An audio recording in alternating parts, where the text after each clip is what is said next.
अच्छा सुनो, सब्सक्राइब करते वक्त ना घंटी बजा देना ताकि जब मैं ऑनलाइन आऊँ तो तुम्हारे फोन की भी नमस्कार दोस्तों, आप सभी का स्वागत है हमारे YouTube चैनल पर। तो दोस्तों आज हम बात करेंगे आपके डीएलएड बीटीसी तृतीय सेमेस्टर गणित। जी हाँ दोस्तों, आज हम पूरे सिलेबस को डिस्कस करने वाले हैं इस वीडियो में। और सबसे पहले दोस्तों बात करेंगे आपके बहुविकल्पीय प्रश्न। जी हाँ दोस्तों, आपको पता होगा कि आपके पेपर में बहुविकल्पीय क्वेश्चन 5 नंबर के आते हैं और 6 नंबर दोस्तों आपके अति लघुत्तरीय प्रश्न के आते हैं। तो मतलब टोटल होते हैं आपके 11 नंबर। और आपका पेपर दोस्तों होता है 25 अंक, और 25 में 225 आप कैसे नंबर ला सकते हैं इस वीडियो को आपको अंत तक देखना होगा। देखिए दोस्तों, हर बार आप लोग पेपर में हर क्वेश्चन को रट्टा मार कर जाते हैं, जो कि काफी गलत है। तो आप लोग आज से रटना छोड़िए, समझना शुरू करिए। पहला क्वेश्चन दोस्तों आपके पेपर में क्या आ सकता है, इसको देखते हैं। पहला सिंपल सा प्रश्न, अनुपात का चिन्ह क्या होता है? ठीक है, ऐसा क्वेश्चन दोस्तों आपके पेपर में आ सकता है।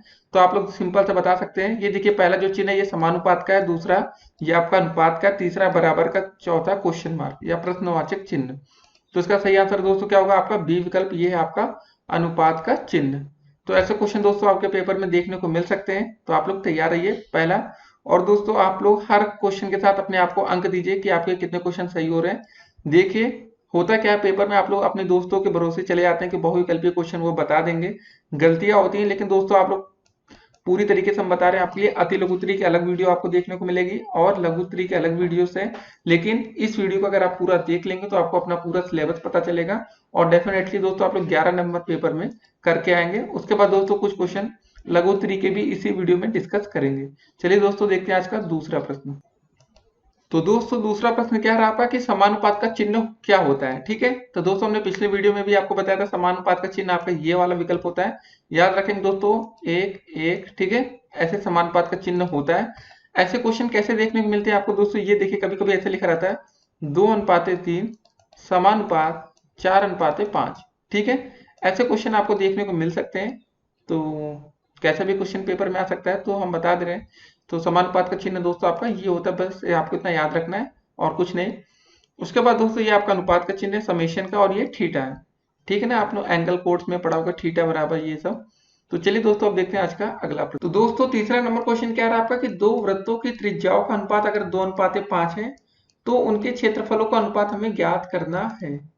तो दोस्तों वृत्त की त्रिज्या क्या होता है आपका R1, एक R2 ले लेते हैं। दो दोस्तों वृत्त की त्रिज्या है R1 और R2, क्या दिया गया दोस्तों? 2:5। ठीक है, R1 2 मान लेते हैं, R2 5 हो गया। तो दोस्तों वृत्त का क्षेत्रफल का फार्मूला होता है आपका सिंपल था पाई आर स्क्वायर। तो दोस्तों सिंपल था, हो जाएगा दो वृत्त है, पहला वृत्त का क्षेत्रफल पाई R1 स्क्वायर, दूसरा हो जाएगा आपका पाई R2 का स्क्वायर। पाई से पाई दोस्तों आपका कट जाएगा, जो आपका अनुपात आ जाएगा R1 स्क्वायर अनुपात R2 का स्क्वायर। R1 की जगह दोस्तों हम क्या रखेंगे? 2 रखेंगे, R2 की जगह हम 5 रख देंगे। तो 2 का स्क्वायर अनुपात 5 का स्क्वायर।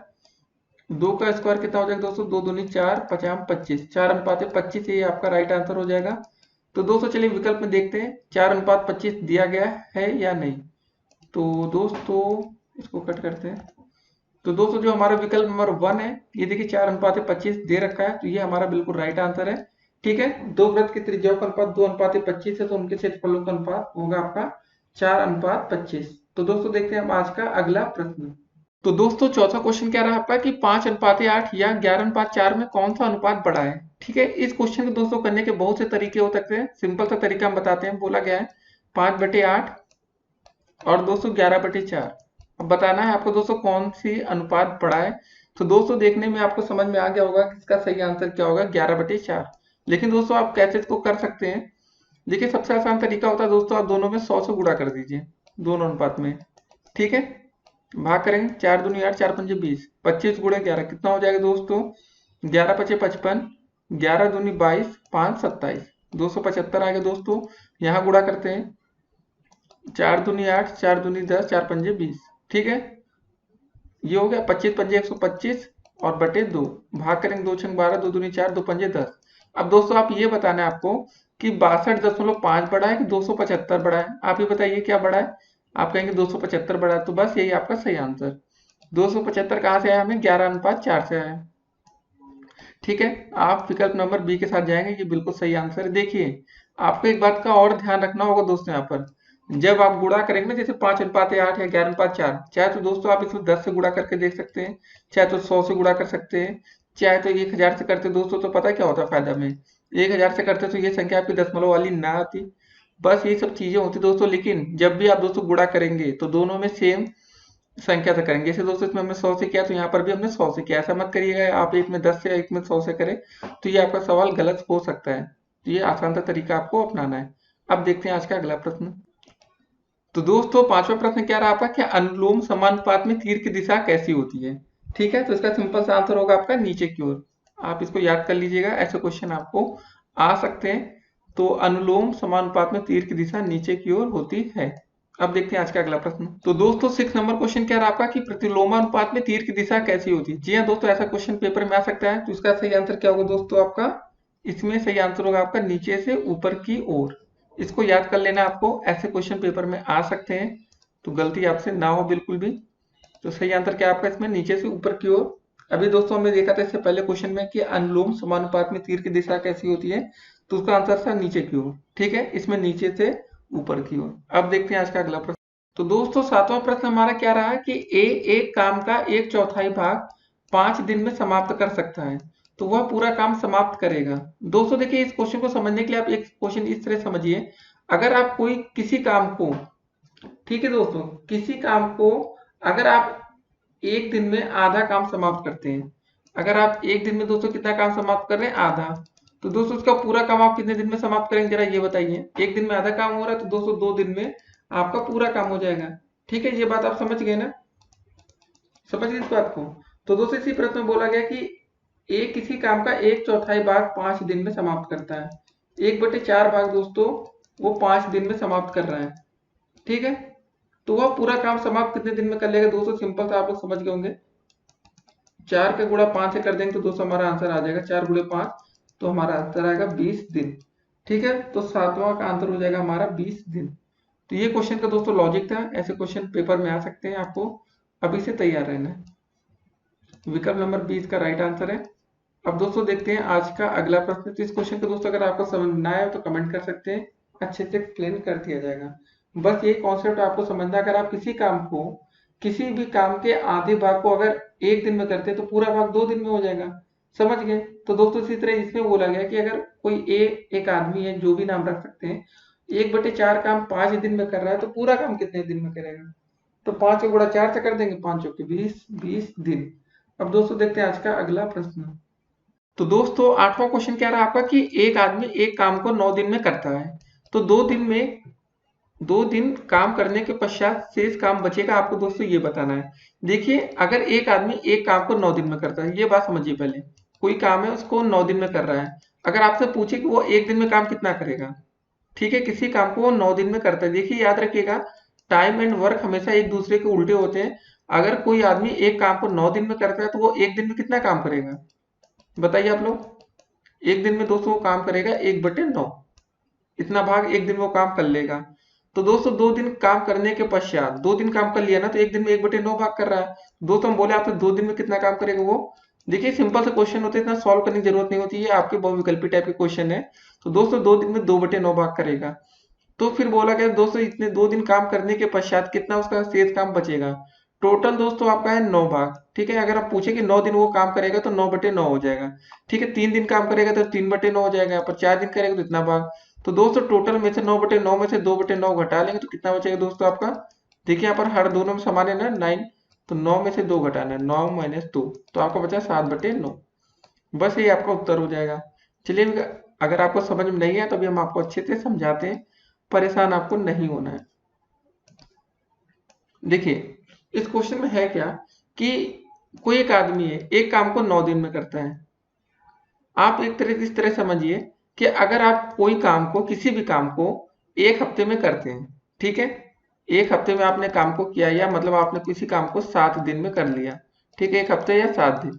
ठीक है, 7 दिन में अगर आप कोई काम करते हैं, तो आप उसी काम को एक दिन में कितना करेंगे, 1/7 भाग। इतना ही भाग तो एक दिन में आप कर पाएंगे, है ना। 2 दिन में कितना भाग कर पाएंगे उसी का, 2/7 भाग। 3 दिन में 3/7। टोटल दोस्तों आपका काम होगा 7/7। तो दोस्तों बोला गया कि अगर हम बोले कि आप 2 दिन काम करके काम करना छोड़ देते हैं, कहते हैं अब हम नहीं करेंगे, तो दोस्तों 2 दिन जो हमने काम कर लिया उसको घटा लेते हैं 7/7 भाग में से, तो कितना बचा 5/7। बस ऐसे ही क्वेश्चन आपका पेपर में ये वाला क्वेश्चन बना था। तो ऐसे क्वेश्चन पेपर में आते हैं। अब देखते हैं आज का अगला प्रश्न। तो दोस्तों नवा क्वेश्चन क्या है, 80 पैसे और 4 रुपए का अनुपात होगा। 80 पैसे और 4 रुपए। दोस्तों या तो इसको भी रुपए में हम बदल लें या तो 4 रुपए को हम पैसे में बदल लें, तभी ये क्वेश्चन हो सकता है। आपको पता होगा 1 रुपए बराबर कितने पैसे होते हैं, 100 पैसे होते हैं, सभी बच्चों को पता है 1 रुपए बराबर 100 पैसे। तो क्वेश्चन में क्या दिया गया है कि 4 रुपए का अनुपात। तो दोस्तों 4 रुपए बराबर क्या हो जाएगा जरा बताइए आप लोग। तो आप लोग कहेंगे 4 गुणे 100 कर दे, तो 400 पैसे आ जाएंगे। लेकिन हम बिल्कुल बेसिक समझा रहे हैं कि अगर आपको बिल्कुल नहीं आता होगा तो भी आप समझ लीजिए, जिन बच्चों को आता है वो तो अच्छी बात है। 4 रुपए में 400 पैसे। अब देखिए दोस्तों दोनों पैसे पैसे में बन चुका है। 80 पैसे और 4 रुपए का अनुपात, ठीक है। 80 मतलब सिंपल था, 80 बटे 400 कर दीजिए, जो आएगा वही आंसर होगा, ठीक है। एक जीरो से एक जीरो कट गया, 8 एक का 8, 8 पंजे 40, मतलब आ गया आपका 1/5। अब दोस्तों देखते हैं क्या इस विकल्प में 1/5 दिया गया है, या 1/5 को आप क्या लिख सकते हैं दोस्तों, सिंपल था 1:5, ठीक है। नहीं तो आप लोग कहेंगे यार यहाँ तो अनुपात में दिया गया, हमारा बटे में आ रहा आंसर। तो दोस्तों इसका बी विकल्प बिल्कुल सही आंसर है, इसको टिक करेंगे। अब देखते हैं दोस्तों आज का अगला प्रश्न। दोस्तों तो 10वां क्वेश्चन क्या रहा आपका कि 500 मीटर और 5 किलोमीटर का अनुपात होगा। देखिए दोस्तों ये आपका मीटर में दे रखा है, ये किलोमीटर में। तो या तो हम दोनों को किलोमीटर में बना ले या दोनों को हम मीटर में बना ले। आपको दोस्तों एक बात पता होगा कि 1 किलोमीटर बराबर क्या होता है, 1000 मीटर होता है, ठीक है। सभी बच्चों को पता है, लिखेंगे अच्छा से। लेकिन दोस्तों जब ये क्वेश्चन आपका लघु उत्तरी या अति लघु उत्तरी में अगर तो ऐसे करना है, बहुविकल्पी में तो आपको सिंपल टिक करना होता है, लेकिन आप समझ लीजिए तो बहुत अच्छी बात रहेगी, ठीक है। तो दोस्तों 1 किलोमीटर बराबर 1000 मीटर, तो 5 किलोमीटर बराबर दोस्तों क्या हो जाएगा, 5 का गुणा 1000 से कर देंगे, तो ये दोस्तों आ जाएगा आपका मीटर में, मतलब 5 गुणे 1000 बराबर हो जाएगा, सबको पता है कि 5000 मीटर, ठीक है। अब दोस्तों 500 मीटर और 5 किलोमीटर का अनुपात हम निकाल सकते हैं, क्योंकि देखिए दोस्तों जब हम किसी का अनुपात तब निकाल सकते हैं जब दोनों सेम में हो। जैसे ये मीटर में हो गया और अब ये भी मीटर में, तो अब इसको हम निकाल सकते हैं। मतलब क्या करना है, 500 बटे 5000, 2 जीरो से 2 जीरो कट गया, 5 एकम 5, 5 दाम 50, आ गया आपका दोस्तों 1/10। यही आपका उत्तर हो जाएगा। इसको यहाँ हम लिख सकते हैं 1:10, ठीक है। ये आपका रहा उत्तर। तो दोस्तों देखते हैं कौन सा विकल्प सही होगा इसमें, 1:10, विकल्प नंबर सी, ये आपका सही आंसर है। अब दोस्तों देखते हैं आज का अगला प्रश्न। तो दोस्तों 11 नंबर क्वेश्चन क्या रहा आपका कि किसी थैले में 50 रुपए, 20 रुपए तथा 5 रुपए के नोटों की संख्या का अनुपात 4:5:6 है। यदि इस थैले में कुल 3300 रुपए हो तो उसमें 50, 20 तथा 5 रुपए की नोटों की संख्या क्या होगी। तो दोस्तों ये बहुत ही अच्छा क्वेश्चन है। ये क्वेश्चन आएगा तो पेपर में आपके 2 अंकों का आएगा, या अति लघु उत्तरीय या बहुविकल्पी में भी आ सकता है। तो दोस्तों देखिए पहले नोटों की संख्या का अनुपात हमें दिया गया है 4:5:6, ठीक है। दोस्तों कुल कितने नोट है हमारे, मतलब थैले में कुल कितने रुपए हमारे, सबसे पहले लिखेंगे दोस्तों 3300 रुपए है आपके टोटल रुपए। और दोस्तों अगर हम सबसे पहले अगर हम 50 रुपए नोटों की संख्या हमें निकालनी, 50 रुपए की नोटों की संख्या, तो कैसे होगा, नीचे जो अनुपात का होगा दोस्तों से गुणा होगा, सीधे 50 का गुणा 4 से होगा। 20 का अनुपात दोस्तों में दिया गया यहाँ पर 5, 20 गुणे 5, प्लस का दोस्तों 5 के गुणे 6 से होगा, इंटू में दोस्तों हम करेंगे पहले 4। तो दोस्तों 50 रुपए की नोटों की संख्या ऐसे निकल जाएगी। सॉल्व करते हैं इसको, कितना हो जाएगा 3300 बटे में कितना होगा, 50 चौके 200, 20 पंजे 100, 300 हो गया, 6 पंजे 30, ठीक है दोस्तों 100, 200, 330, ठीक है, अपॉन में 330 आ जाएगा, और गुणे में दोस्तों यहाँ पर कितना है आपका 4। दोस्तों क्या हो जाएगा, एक जीरो से एक जीरो कट गया, ये 10 बार जाएगा, 10 गुणे 4 40। तो दोस्तों हमें पता चल चुका है कि आपके जो 50 रुपए की नोटों की संख्या वो 40 होगा। तो दोस्तों एक बात ये कंफर्म हो गया कि जो आपका राइट आंसर होगा या विकल्प 1 में होगा या तो विकल्प 2 में होगा। अब दोस्तों जरा हम 20 रुपए की नोटों की संख्या निकाल लेते हैं तो हमें आंसर क्लियर हो जाएगा।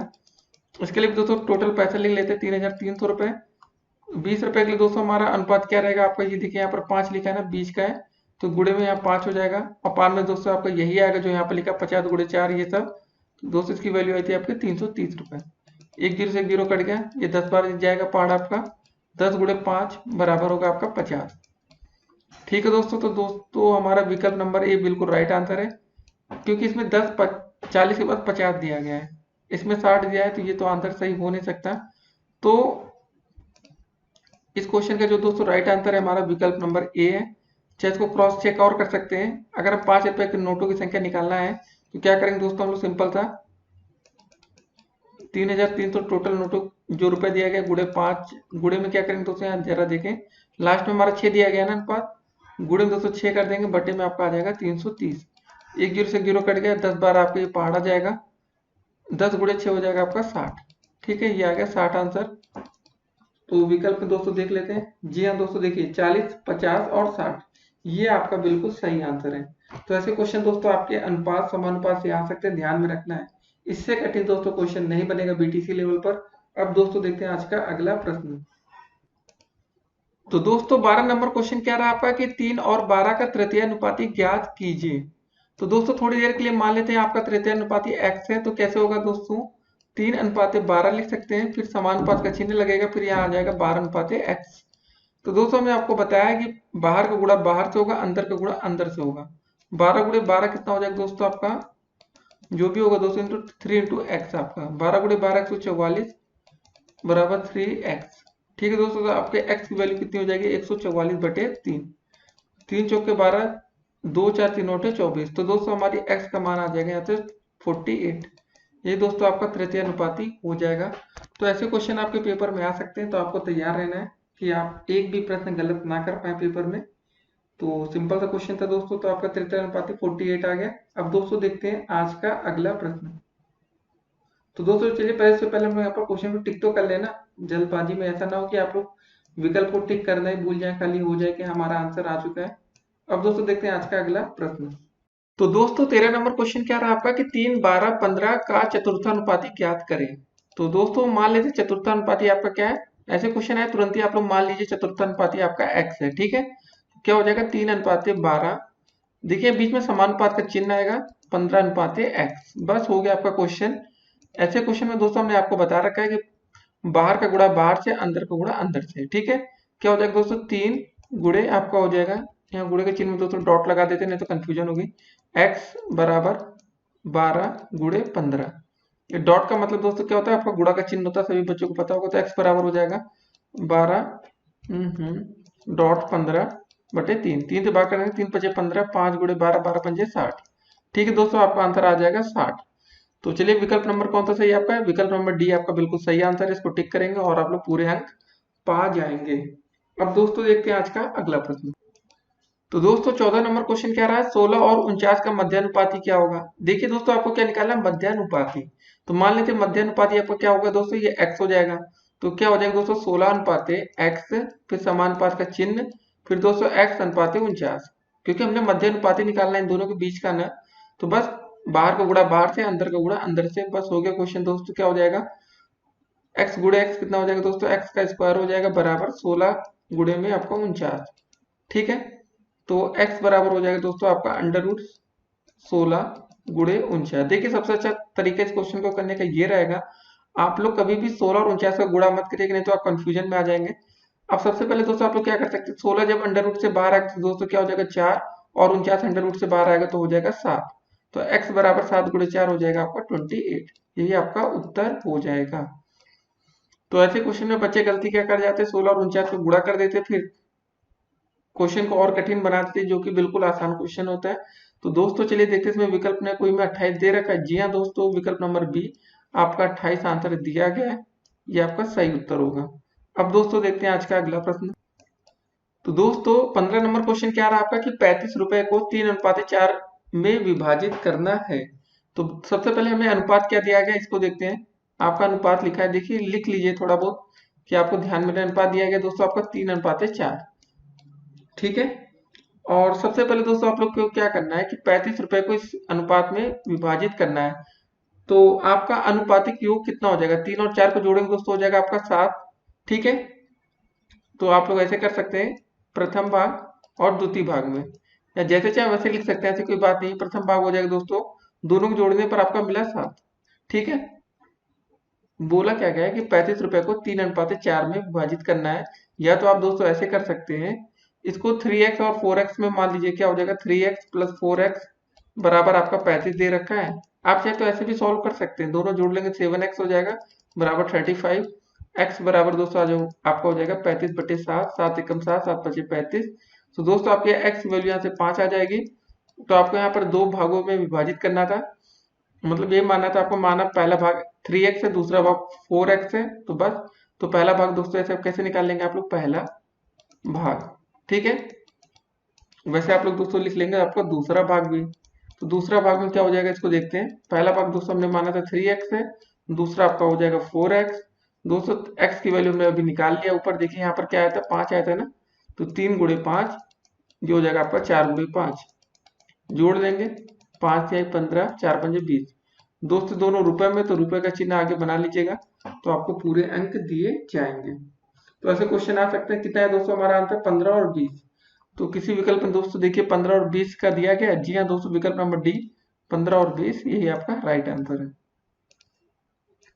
देखिए दोस्तों ये वाला जो हमने तरीका पहले अपना रहे थे कि मान लेते दोनों का अनुपातिक योग हमारा 7 आ रहा था, तो प्रथम भाग दोस्तों आपका क्या हो जाता, सिंपल था। आप लोग क्या करते दोस्तों, प्रथम भाग निकालने के लिए 3 × 35/7, 7×5 = 35, 5×1 = 15 आ जाता। और दूसरा भाग दोस्तों ऐसे हम लोग निकाल लेते, दूसरा भाग ये कैसे आ जाता आपका, 4×35/7, 7×5 = 35, 4×5 = 4×5 = 20 रुपए।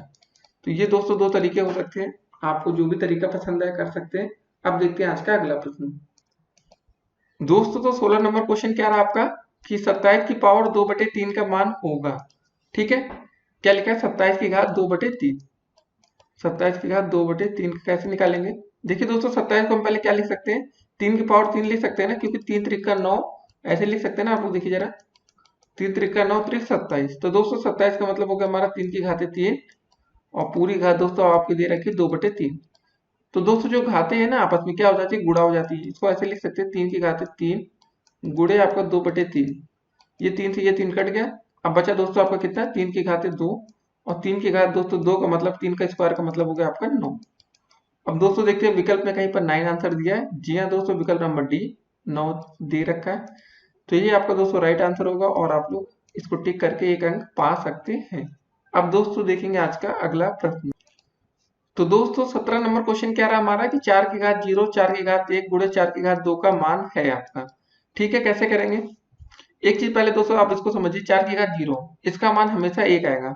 चाहे दोस्तों किसी भी संख्या का घात 0 लिखा है उसका मान 1 होगा। 100 की घात 0 वैल्यू 1 आएगी, 1 की घात 0 मान इसका 1 आएगा। ठीक है, ये बात आप समझ गए, तो बस ये क्वेश्चन हो गया। लिखा 4 की घात 0 गुणे 4 की घात 1 गुणे 4 की घात 2। 4 की घात 0 का मतलब दोस्तों हमने निकाल लिया 1 होगा, 4 की घात 1 का मतलब 4 हो गया, 4 की घात 2 4 स्क्वायर मतलब 4 चौके 16, 16 गुणे 4 कर देंगे दोस्तों, 16 चौके 64, ये आपका आंसर हो जाएगा। अब दोस्तों देखते हैं विकल्प में कौन सा दिया गया है, 64, विकल्प नंबर सी ये बिल्कुल आपका राइट आंसर है। ठीक है, अब दोस्तों देखते हैं आज का अगला प्रश्न। दोस्तों तो 18 नंबर क्वेश्चन क्या रहा आपका कि 9 की पावर 1/2 और 4 की पावर 1/2 का मान है। देखिए दोस्तों किसी की भी पावर 1/2 है तो उसका मतलब सीधा तौर पर हम कह सकते हैं कि 9 का अंडर रूट लिखा है गुणे 4 का अंडर रूट लिखा है, तो कितना हो जाएगा दोस्तों, 9 का अंडर रूट 3 गुणे 4 का अंडर रूट 2, 3 दूनी 6। आपका सही आंसर हो जाएगा विकल्प नंबर बी। लेकिन क्वेश्चन आपको फंसाने के लिए दिया गया है दोस्तों, तो इसको भी समझ लेते हैं। 9 की पावर 1/2 लिखा था, ठीक है, और दोस्तों गुणे में क्या लिखा था, 4 की घात 1/2। जैसे क्वेश्चन वैसे हम सॉल्व करके अब देखेंगे। दोस्तों हम 3 को क्या लिख सकते हैं, 9 को क्या लिख सकते हैं, 3 की घात 2 लिख सकते हैं ना, 3 का स्क्वायर होता है आपका 9, और पूरी घात आपका 1/2 दिया गया है। गुणे में 4 का मतलब क्या होता है दोस्तों, 2 का स्क्वायर कितना होता है, 2 दूनी 4, और पूरी घात 1/2। अभी दोस्तों हमने क्या बोला था, अब गुणा कर लेते जो घाते हैं, 3 की घात 2 गुणे 1/2, बीच में गुणा का चिन्ह दोस्तों, 2 की घात 2 गुणे 1/2। ये 2 से दोस्तों 2 कट गए, यहाँ पर भी 2 से 2 कट गए, बचा कितना, 3 की घात 1 गुणे 2 की घात 1, या 3 गुणे 2 दोस्तों, सिंपली 3 दूनी 6। तो दोस्तों जो भी तरीका आपको पसंद है वो तरीका आप अपना सकते हैं। तो ठीक है, मेन आपको क्वेश्चन समझ में आ जाना चाहिए कि कैसे इस प्रश्न का हल हुआ है। अब दोस्तों देखेंगे आज का अगला प्रश्न। दोस्तों तो 19 नंबर क्वेश्चन क्या रहा आपका कि 125 की पावर 1/3 को मूल रूप में व्यक्त करेंगे, कैसे करेंगे। 4 विकल्प आपके सामने दिए गए। ठीक है, जब दोस्तों खाली अंडर रूट का चिन्ह लगा हो तो वहां पर कुछ ना लिखा हो, तो दोस्तों इसका मतलब होता है आपका 1/2। यहाँ पर 1/2 नहीं होता दोस्तों, यहाँ पर आपका 2 होता है खाली। और अगर आप ऐसे लिखते हैं जैसे कि 125, इसको अंडर रूट में दोस्तों लिखे तो इसको हम सिंपली ऐसे भी लिख सकते हैं 125 की पावर 1/2। ठीक है, और पहला विकल्प दोस्तों हमारा दिया गया है कि 125 अंडर रूट के बाहर क्या लिखा है दोस्तों, 3 लिखा है ना, ये तो बस ये आपका सही आंसर हो जाएगा। बस ये लिखा गया और कुछ नहीं करना था इस क्वेश्चन में। विकल्प नंबर बी सही आंसर है। क्योंकि दोस्तों देखिए क्या होता है, अगर ऐसे लिखा है 125 की पावर 1/4, ठीक है, अगर ऐसे लिखा है तो इसको हम लिखेंगे ऐसे, अंडर रूट के अंदर 125 बाहर आ जाएगा आपका 4, ठीक है, सिर्फ 4 आएगा। अगर दोस्तों ऐसे लिखा था होता है 125 की पावर 1/6, तो हम क्या करते हैं, ये चिन्ह बनाते हैं, 125 लिखते हैं और बाहर 6 लगा देते हैं, बस यही आपका उत्तर हो जाता है। अगर ये आपको दोस्तों लिखा होता है 125 की पावर 1/2, हम सिंपल सा अंडर रूट का चिन्ह लगा देते 125, तो भी सही होता है, और यहाँ 2 लिख देंगे तो 100% सही आंसर है, ठीक है। तो इसका हमने समझ गया ना, जो यहाँ पर आपका लिखा है, खाली इसी को आपको दोस्तों देखना था इस क्वेश्चन में कि 125 की घात कितनी लिखी है, 1/3 लिखी है, बस आप देखेंगे 3 कहाँ पर आगे लिखा है, बस वही आपका सही उत्तर हो जाएगा। अब दोस्तों देखते हैं आज का अगला प्रश्न। दोस्तों तो 20 नंबर क्वेश्चन क्या रहा आपका कि 10 की घात 0 का मान होगा आपका। अभी दोस्तों हमने थोड़ी देर पहले आपको बताया था किसी की घात अगर 0 ऐसे लिखा है, 10 की घात 0 का मतलब 1, अगर दोस्तों 1 की घात 0 तो भी इसकी वैल्यू 1, 2 की घात 0 है दोस्तों तो भी इसका मान 1, हमेशा दोस्तों इसका मान 1 आएगा, कभी 0 तो नहीं आने वाला, नहीं तो आप लोग गलती कर जाए। इसका विकल्प नंबर 1 ए सही होगा। अब दोस्तों देखते हैं आज का अगला प्रश्न। तो दोस्तों 21 नंबर क्वेश्चन क्या रहा आपका कि x की पावर m फिर दोस्तों इसकी पावर n है का मान होगा। 4 विकल्प आपके सामने दे रखे हैं, ठीक है दोस्तों। तो हमने क्या बोला था दोस्तों, इससे पहले क्वेश्चन में हमने दोस्तों अभी देखा था, जैसे लिखा था कि 5 की घात 1/2, कैसे क्वेश्चन था दोस्तों, ऐसे था 5 की घात 2 की पावर 1/2, ऐसा देखा था ना। तो हमने क्या किया था दोस्तों, 5 की घात 2 गुणा किया था ना 1/2 का, तभी 2 2 कटता था, तभी 5 आंसर आता था आपका। तो यहाँ पर दोस्तों क्या लिखा हुआ है, एक्स की पावर m की पावर n, ठीक है, सिंपल सा दोस्तों इसको हम क्या करेंगे, गुणा करेंगे, एक्स की पावर m इंटू n, तो आपका आंसर आ जाएगा एक्स की पावर m n। तो दोस्तों देखते हैं कौन सा विकल्प ऐसा दे रखा है, विकल्प नंबर सी देखिए जरा, ये बिल्कुल आपका राइट आंसर है, इसको टिक करेंगे। अब दोस्तों देखते हैं आज का अगला प्रश्न। तो दोस्तों 22 नंबर क्वेश्चन क्या दिया गया है कि आपकी 4 की पावर 3/2 का मान होगा।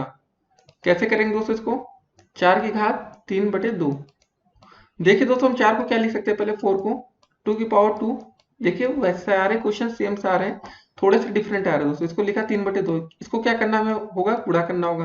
अभी हमने लास्ट क्वेश्चन में ऐसे ही देखा था 3/2, ये 2 से 2 कट गया, अब बचा कितना दोस्तों, 2 की घात है 3, 2 चौक के 8, 2 को 3 बार गुणा कर लेते, 2 गुणे 2 गुणे 2, कितना आ गया दोस्तों, 2 दूनी 4, 4 दूनी 8, आपका राइट आंसर होगा 8। अब दोस्तों देखते हैं इस विकल्प में क्या 8 आंसर दिया गया, जी हाँ दोस्तों, विकल्प नंबर ए ये आपका बिल्कुल राइट आंसर है। अब दोस्तों देखेंगे आज का अगला प्रश्न। दोस्तों तो 23 नंबर क्वेश्चन क्या दिया गया है कि 5,000 रुपए का 5% की दर से 4 वर्ष का साधारण ब्याज होगा। देखिए दोस्तों साधारण ब्याज का आपका फार्मूला सिंपल सा होता है, मूलधन गुणे दर, याद रखना है आपको, मूलधन गुणे दर, दर होता है ना कि दूर होता है दोस्तों, गुणे समय बटे 100, ठीक है। इसको आप लोग रट्टा मार के रखे रहिए, कभी भी काम आ सकता है फार्मूला। ये साधारण ब्याज बराबर फार्मूला होता है, कभी कभी होता है दोस्तों साधारण ब्याज दिया गया होता है और कुछ मूलधन या दर पूछ लिया जाता है। तो दोस्तों यहाँ क्वेश्चन में मूलधन आपका 5,000 रुपए, दर आपका 5%, वर्ष आपका समय 4 वर्ष, ठीक है। लिखेंगे 5,000 गुणे दोस्तों दर कितना दिया गया 5%, गुणे समय 4 वर्ष बटे 100, बस सॉल्व कर लेंगे, 2 जीरो से 2 जीरो कट गया, कितना हो गया दोस्तों जरा, 50 गुणे 5, या इसको ऐसे कर ले 5 चौके 20, ठीक है, यहाँ बचा 50 गुणे 20, 205 दूनी 10 और 2 जीरो बढ़ा देंगे, 1,000 रुपये, ठीक है, ये आपका आंसर हो गया। तो विकल्प में कौन सा सही आंसर होगा दोस्तों, हमारा विकल्प नंबर ए बिल्कुल राइट आंसर है। अब दोस्तों देखते हैं आज का अगला प्रश्न।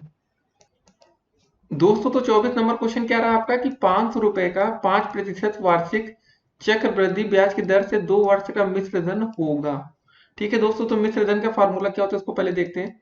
मिश्र धन ऐसे क्वेश्चन पेपर में अगर आपका आएगा तो क्या करेंगे, मिश्र धन का फार्मूला दोस्तों सिंपल सा होता है, मूलधन, ठीक है, 1 प्लस दर बटे 100, ठीक है, 100 लिखा दोस्तों नीचे, 100 की पावर आप ऊपर होता है आपका समय, बस ये आपका फार्मूला होता है। देखिए चक्रवृद्धि ब्याज का अलग फार्मूला होता है, उसको अगले क्वेश्चन में डिस्कस करेंगे। तो दोस्तों हमारा मूलधन दिया गया यहाँ पर 500 रुपए, 1 प्लस 5% वार्षिक ब्याज की दर है ना, दर आपका 5 है बटे 100 हो जाएगा आपका, और समय दोस्तों आपका दिया गया यहाँ पर 2 वर्ष, बस क्वेश्चन हो गया। सॉल्व करना है दोस्तों, मैथमेटिकल बचाओ, 5 एकम 5, 5 दूनी 10, 0। ठीक है, 1 प्लस 1/20 की पावर दोस्तों 2। इसको हम क्या लिख सकते हैं दोस्तों, 500। यहाँ देखिए जब दोस्तों इसका लसागु लेंगे, एलसीएम ये सब लेंगे तो यहाँ 20 आ जाएगा, 20 प्लस 1 21 हो जाएगा, मतलब 21/20 की पावर 2। ठीक है, इसको हम कैसे लिख सकते हैं, 500 गुणे 21/20, 2 बार खाते हैं ना तो 2 बार दोस्तों इसको लिख सकते हैं आपका 21/20। सॉल्व कर लेते हैं, 2 जीरो से ये एक जीरो यहाँ कट गया, एक जीरो यहाँ कट गया। अब दोस्तों सिर्फ गुणा गुणा करने को रह गया। अब इसको गुणा कर लेते हैं, 21 गुणे 21 कितना होगा दोस्तों आपका 441। 21 का स्क्वायर 441 होता है, गुणे 5 बटन दोस्तों आपका आ जाएगा 4। ठीक है, अब इसको सॉल्व कर लेते हैं, भाग करना है आपको। पहले गुणा कर लेते हैं, 5 एकम 5, 5 चौके 20 का 0, 5 चौके 20, 2 22/4। अब दोस्तों साइड में भाग कर लेते हैं, 22 0 5 भागे 4। देखिए दोस्तों यहाँ पर आंसर आपके दशमलव में दे रखे हैं, तो हो सकता है कि दशमलव में आपका आंसर आए, आना ही चाहिए दोस्तों। 4 पंजे 20। ठीक है, यहाँ 2 बचा 0, फिर 4 पंजे 20, ये कट गया। ठीक है, यहाँ बचा 5, फिर 4 एकम 4। ठीक है दोस्तों, यहाँ 1 आएगा, फिर यहाँ दशमलव लगेगा, 0 आएगा, 4 दूनी 8, और आपके यहाँ 2 बचा, 0 बढ़ जाएगा, दशमलव लगाया तो 4 पंजे 20। ठीक है, ये कट गया। तो ये रहा क्वेश्चन दोस्तों, पूरा आपका आंसर आ गया 551.25। तो इतना लंबा क्वेश्चन था, तो इसका सही आंसर कौन था दोस्तों, आपका विकल्प नंबर बी बिल्कुल राइट आंसर। इसको टिक करेंगे और आप लोग 1 अंक आपको पूरे लेकर जाएंगे। देखिए ये क्वेश्चन लघु उत्तरी में भी बन सकता है, आपका अति लघु उत्तरी में भी बन सकता है। देखिए 1 नंबर का ये क्वेश्चन जरूर है, लेकिन ये क्वेश्चन दोस्तों कभी कभी लघु उत्तरी में भी ऐसे प्रश्न बन सकते हैं। ठीक है, तो आपको मिश्र धन का फॉर्मूला यहाँ पर पता होना चाहिए, नहीं पता होगा तो आप ये क्वेश्चन नहीं कर पाएंगे। अब दोस्तों देखते हैं आज का अगला प्रश्न। दोस्तों तो 25 नंबर क्वेश्चन क्या रहा आपका कि 200 रुपए का 10% वार्षिक ब्याज की दर से 2 वर्ष का चक्रवृद्धि ब्याज होगा। इसको कैसे करेंगे, देखिए चक्रवृद्धि ब्याज का क्वेश्चन आपके सामने आ चुका है, तो इसका फार्मूला दोस्तों जो होता है चक्रवृद्धि ब्याज बराबर आप लोग लिख लीजिएगा मूलधन। ठीक है, इसमें थोड़ा सा चेंजेस होता है, 1 प्लस दर बटे 100 की घात आपका समय होता है, और दोस्तों बीच में माइनस का चिन्ह लग जाता है, -1 हो जाता है, बस इतना ही चेंजेस होता है इस फार्मूले में। ठीक है दोस्तों, तो आपको समझ में आ गया कि इसमें चेंजेस क्या है, यहाँ पर -1 घटा दिया जाता है, जो मिश्र धन का हमारा फार्मूला होता है। यहाँ पर देखिए -1 कहीं नहीं होता है, बस आपको इतना ध्यान रखना है मिश्र धन और चक्रवृद्धि ब्याज में, नहीं तो आप गलती कर सकते हैं। चलिए दोस्तों क्वेश्चन को सॉल्व कर लेते हैं। मूलधन आपको दोस्तों यहाँ दिया गया 200 रुपए। ठीक है, 200 1 प्लस बड़ा ब्रैकेट भी लगा लीजिएगा ऐसे। यहाँ दर कितना दिया गया दोस्तों 10 बटे आपका हो जाएगा 100। समय दिया गया दोस्तों 2 वर्ष 2, और यहाँ पर -1 घटा लेंगे, बस हो गया क्वेश्चन आपका। ठीक है, एक जीरो से एक जीरो कट गया, यहाँ बचे कितना दोस्तों 1 प्लस 1/10 की पावर आपकी है यहाँ पर 2। ये -1 लिखा था ऐसे ब्रैकेट, जैसे पूरा क्वेश्चन दोस्तों वैसे मुताल ले रहे हैं, कुछ अलग नहीं कर रहे हैं। उसके बाद दोस्तों हम क्या करेंगे, इसका एलसीएम ले लेंगे, कितना हो जाएगा 10 एकम 10, 10 प्लस 1 11, 11/10 की पावर 2 माइनस का 1। ठीक है, -1 को हम छोड़ना नहीं हमें, ये हो जाएगा दोस्तों 200, 11/10 का मतलब हो जाएगा दोस्तों आपका 121 बटे आपका 100 माइनस का 1। इसको सॉल्व कर लेंगे थोड़ा सा, 200 121 दोस्तों यहाँ -100 चला जाएगा ना, एलसीएम ले लिया हमने सब कुछ, बटे 100। अब क्या करेंगे, बस सिंपली दोस्तों लिख दीजिए 200, 121 में 100 घटा कितना बचेगा 21 बचेगा, बचे 100। ठीक है, 2 जीरो से 2 जीरो कट गया, 21 गुणे 2 हो गया आपका 42 रुपए। ये आपका दोस्तों आपका हो जाएगा उत्तर, कितना आ जाएगा 42 रुपए। ठीक है, कैसे आया समझ गए ना, 121 में से 100 घटाएंगे तो यहाँ हमारा बचा 21, 100 नीचे था ही और 200 ये था। अब देखते हैं विकल्प में कहीं 42 दिया गया है या नहीं। जी हाँ दोस्तों, विकल्प नंबर डी हमारा बिल्कुल सही आंसर है। बस आपको इसमें क्या था, फार्मूला आपको पता होना चाहिए। देखिए क्वेश्चन 1 नंबर भी बन सकता है, आपका 2 अंकों में भी बन सकता है, तो तैयार रहना आपको। अब देखते हैं आज का अगला प्रश्न। तो दोस्तों 26 नंबर क्वेश्चन क्या रहा आपका कि किस मूलधन का 10% वार्षिक चक्रवृद्धि ब्याज की दर से 2 वर्ष में मिश्र धन 130 रुपए हो जाएगा। देखिए दोस्तों किस मूलधन में हमारा क्वेश्चन मार्क हो गया, मिश्र धन हमें दिया गया, तो हमने मिश्र धन का फॉर्मूला भी पढ़ा था इससे एक क्वेश्चन पहले। मिश्र धन बराबर दोस्तों होता है आपका, क्या होता है बताइए आप लोग जरा, मूलधन। ठीक है, फिर क्या था दोस्तों आपका ब्रैकेट में 1 प्लस दर बटे फिर दूर दोस्तों हमने गलती से लिख दिया दर बटे 100 गुणे का आपको ऊपर होता है घाते समय। ठीक है, ये क्वेश्चन हो गया सॉल्व। अगर आपने इतना फार्मूला ही लिख लिया। मूलधन दोस्तों हमें नहीं पता, इसको मान लेते हैं एक्स है आपका मूलधन। चलिए एक्स नहीं मानेंगे, पी मान लेते, पी फॉर कुछ भी। मिश्र धन दोस्तों आपको दिया गया 130 रुपए, और यहाँ हो जाएगा 1 प्लस दर आपको दोस्तों कितना दिया गया 10% है ना वार्षिक ब्याज, 10 बटे 100। समय दिया गया दोस्तों यहाँ पर देख लेंगे आप लोग, बड़ा बड़ा 2 वर्ष। ठीक है, हो गया क्वेश्चन दोस्तों। अगर आपने इतना कर लिया तो समझ लीजिए आपको 1 नंबर तो मिल गए। अगर ये आपका लघु उत्तरी में आएगा स्टेप वाइज मार्किंग के। एक जीरो से एक जीरो कट गया, कितना बचा दोस्तों 1 प्लस 1/10 के घाते 2। 130 वैसे लिख देंगे पी। दोस्तों जब इसके घात एलसीएम लेंगे लहसर 10 हो जाएगा दोस्तों, 10 प्लस ये कितना हो जाएगा 11 बटे 10 की घाते 2। ठीक है ना, जोड़ना तो आप लोग को आता ही होगा, नहीं आता चलिए देख लेते हैं कैसे जोड़े हमने। 1 प्लस 1/10 लिखा है। ठीक है दोस्तों, इसका क्या हो जाएगा, दोनों में लहसर ले लेंगे आपका 10 हो जाएगा। ठीक है, कितना हो जाएगा यहाँ से 10 बार हो जाएगा भाग 10 प्लस 1 बचा आपका 11 बटे 10। तो अब क्या करेंगे दोस्तों यहाँ पर, आइए देखते हैं। ये लिखा आपका 130 बराबर पी 11 का स्क्वायर दोस्तों कितना होता है आपका, जो भी होता है इसको मत लिखेंगे, 11 गुणे 11 लिख लेंगे बटे आपका 10 गुणे 10। ठीक है, इसको साइड करते हैं। अब दोस्तों हम लोग क्या करने वाले हैं, इसका तिरिया गुणा कर देते हैं। 130 गुणे 10 गुणे 10 बटे में दोस्तों आपका आ जाएगा 11 गुणे 11 बराबर आपका पी। बस हो गया क्वेश्चन। अब दोस्तों देखते हैं क्वेश्चन में आंसर कैसे दिया गया। चलिए ठीक है, अब इसको सॉल्व कर लेते हैं। तो सॉल्व करने पर दोस्तों कितना आएगा उसको देखते हैं। ठीक है, सबसे पहले दोस्तों हम लोग भाग देंगे 11 से। 130 में भी नहीं जाएगा, इसमें भी नहीं जाएगा, सिंपली गुणा कर लेते हैं दोस्तों। 130 गुणे 10 करेंगे 1300 हो जाएगा, 10 का और गुणा कर लेंगे 13,000 हो जाएगा। ठीक है, 13,000 बटे 111 गुणे 11 121। अब दोस्तों इसको भाग करें तो हमारा कोई ना कोई आंसर आएगा जो दशमलव में आएगा। इसमें कहीं भी आंसर हमें दशमलव में नहीं दिया गया है। तो ऐसे क्वेश्चन कभी कभी पेपर में आपके आ जाते हैं जिसका विकल्प नहीं होता, तो उसमें सभी बच्चों को कॉमन नंबर दे दिया जाता है। आप लोग पेपर होने के बाद देखते हैं ना कितने कॉमन नंबर आ रहे हैं कितने। तो फिलहाल दोस्तों क्वेश्चन में थोड़ा चेंजेस कर देते हैं। तो इसका आंसर दोस्तों दशमलव में आएगा। फिलहाल तो इसका आंसर इसमें नहीं दिया गया है। अगर हम क्वेश्चन में दोस्तों चाहते हैं कि इसका आंसर इसमें से कुछ मिल जाए, देखिए हमने एक क्वेश्चन अलग क्यों लिया है, क्योंकि आप लोग समझ सके कि कभी कभी पेपर में भी गलत प्रश्न आ जाते हैं। अगर दोस्तों हम 130 की जगह 121 मान लेते हैं, इस क्वेश्चन का आंसर दोस्तों इसी विकल्प से आपका आ जाएगा। कैसे होगा देखते हैं। जहां दोस्तों हम 130 लिख रखा है, यहाँ हम क्या कर देंगे 121 कर देंगे सिंपली। ठीक है, तो आपका हो जाएगा 121 गुणे 10। इसी स्टेप को दोस्तों हम लोग कर रहे हैं। ठीक है, गुणे 10 बटे 11 गुणे 11। ठीक है, बराबर अगर हम पी मान लेते हैं 11 एकम 11। ठीक है, एक बार जाएगा एक बार जाएगा, फिर 11 एकम 11, 10 गुणे 10 हो जाएगा आपका 100 रुपए। ठीक है दोस्तों, पी की वैल्यू कितने रुपए आ गई 100 रुपए। बस ये आपका उत्तर हो जाएगा। देखिए दोस्तों, हमने आपको एक गलत क्वेश्चन क्यों लिया, क्योंकि आप यूपी टेट सी टेट कहीं भी पेपर देते तो हर बार आपने देखा होगा कि कभी कभी क्वेश्चन के आंसर विकल्प में नहीं दिए होते। तो आपको इसको पता होना चाहिए दोस्तों कि चलिए ठीक है, एग्जामिनर से भी मिस्टेक्स हो जाती है।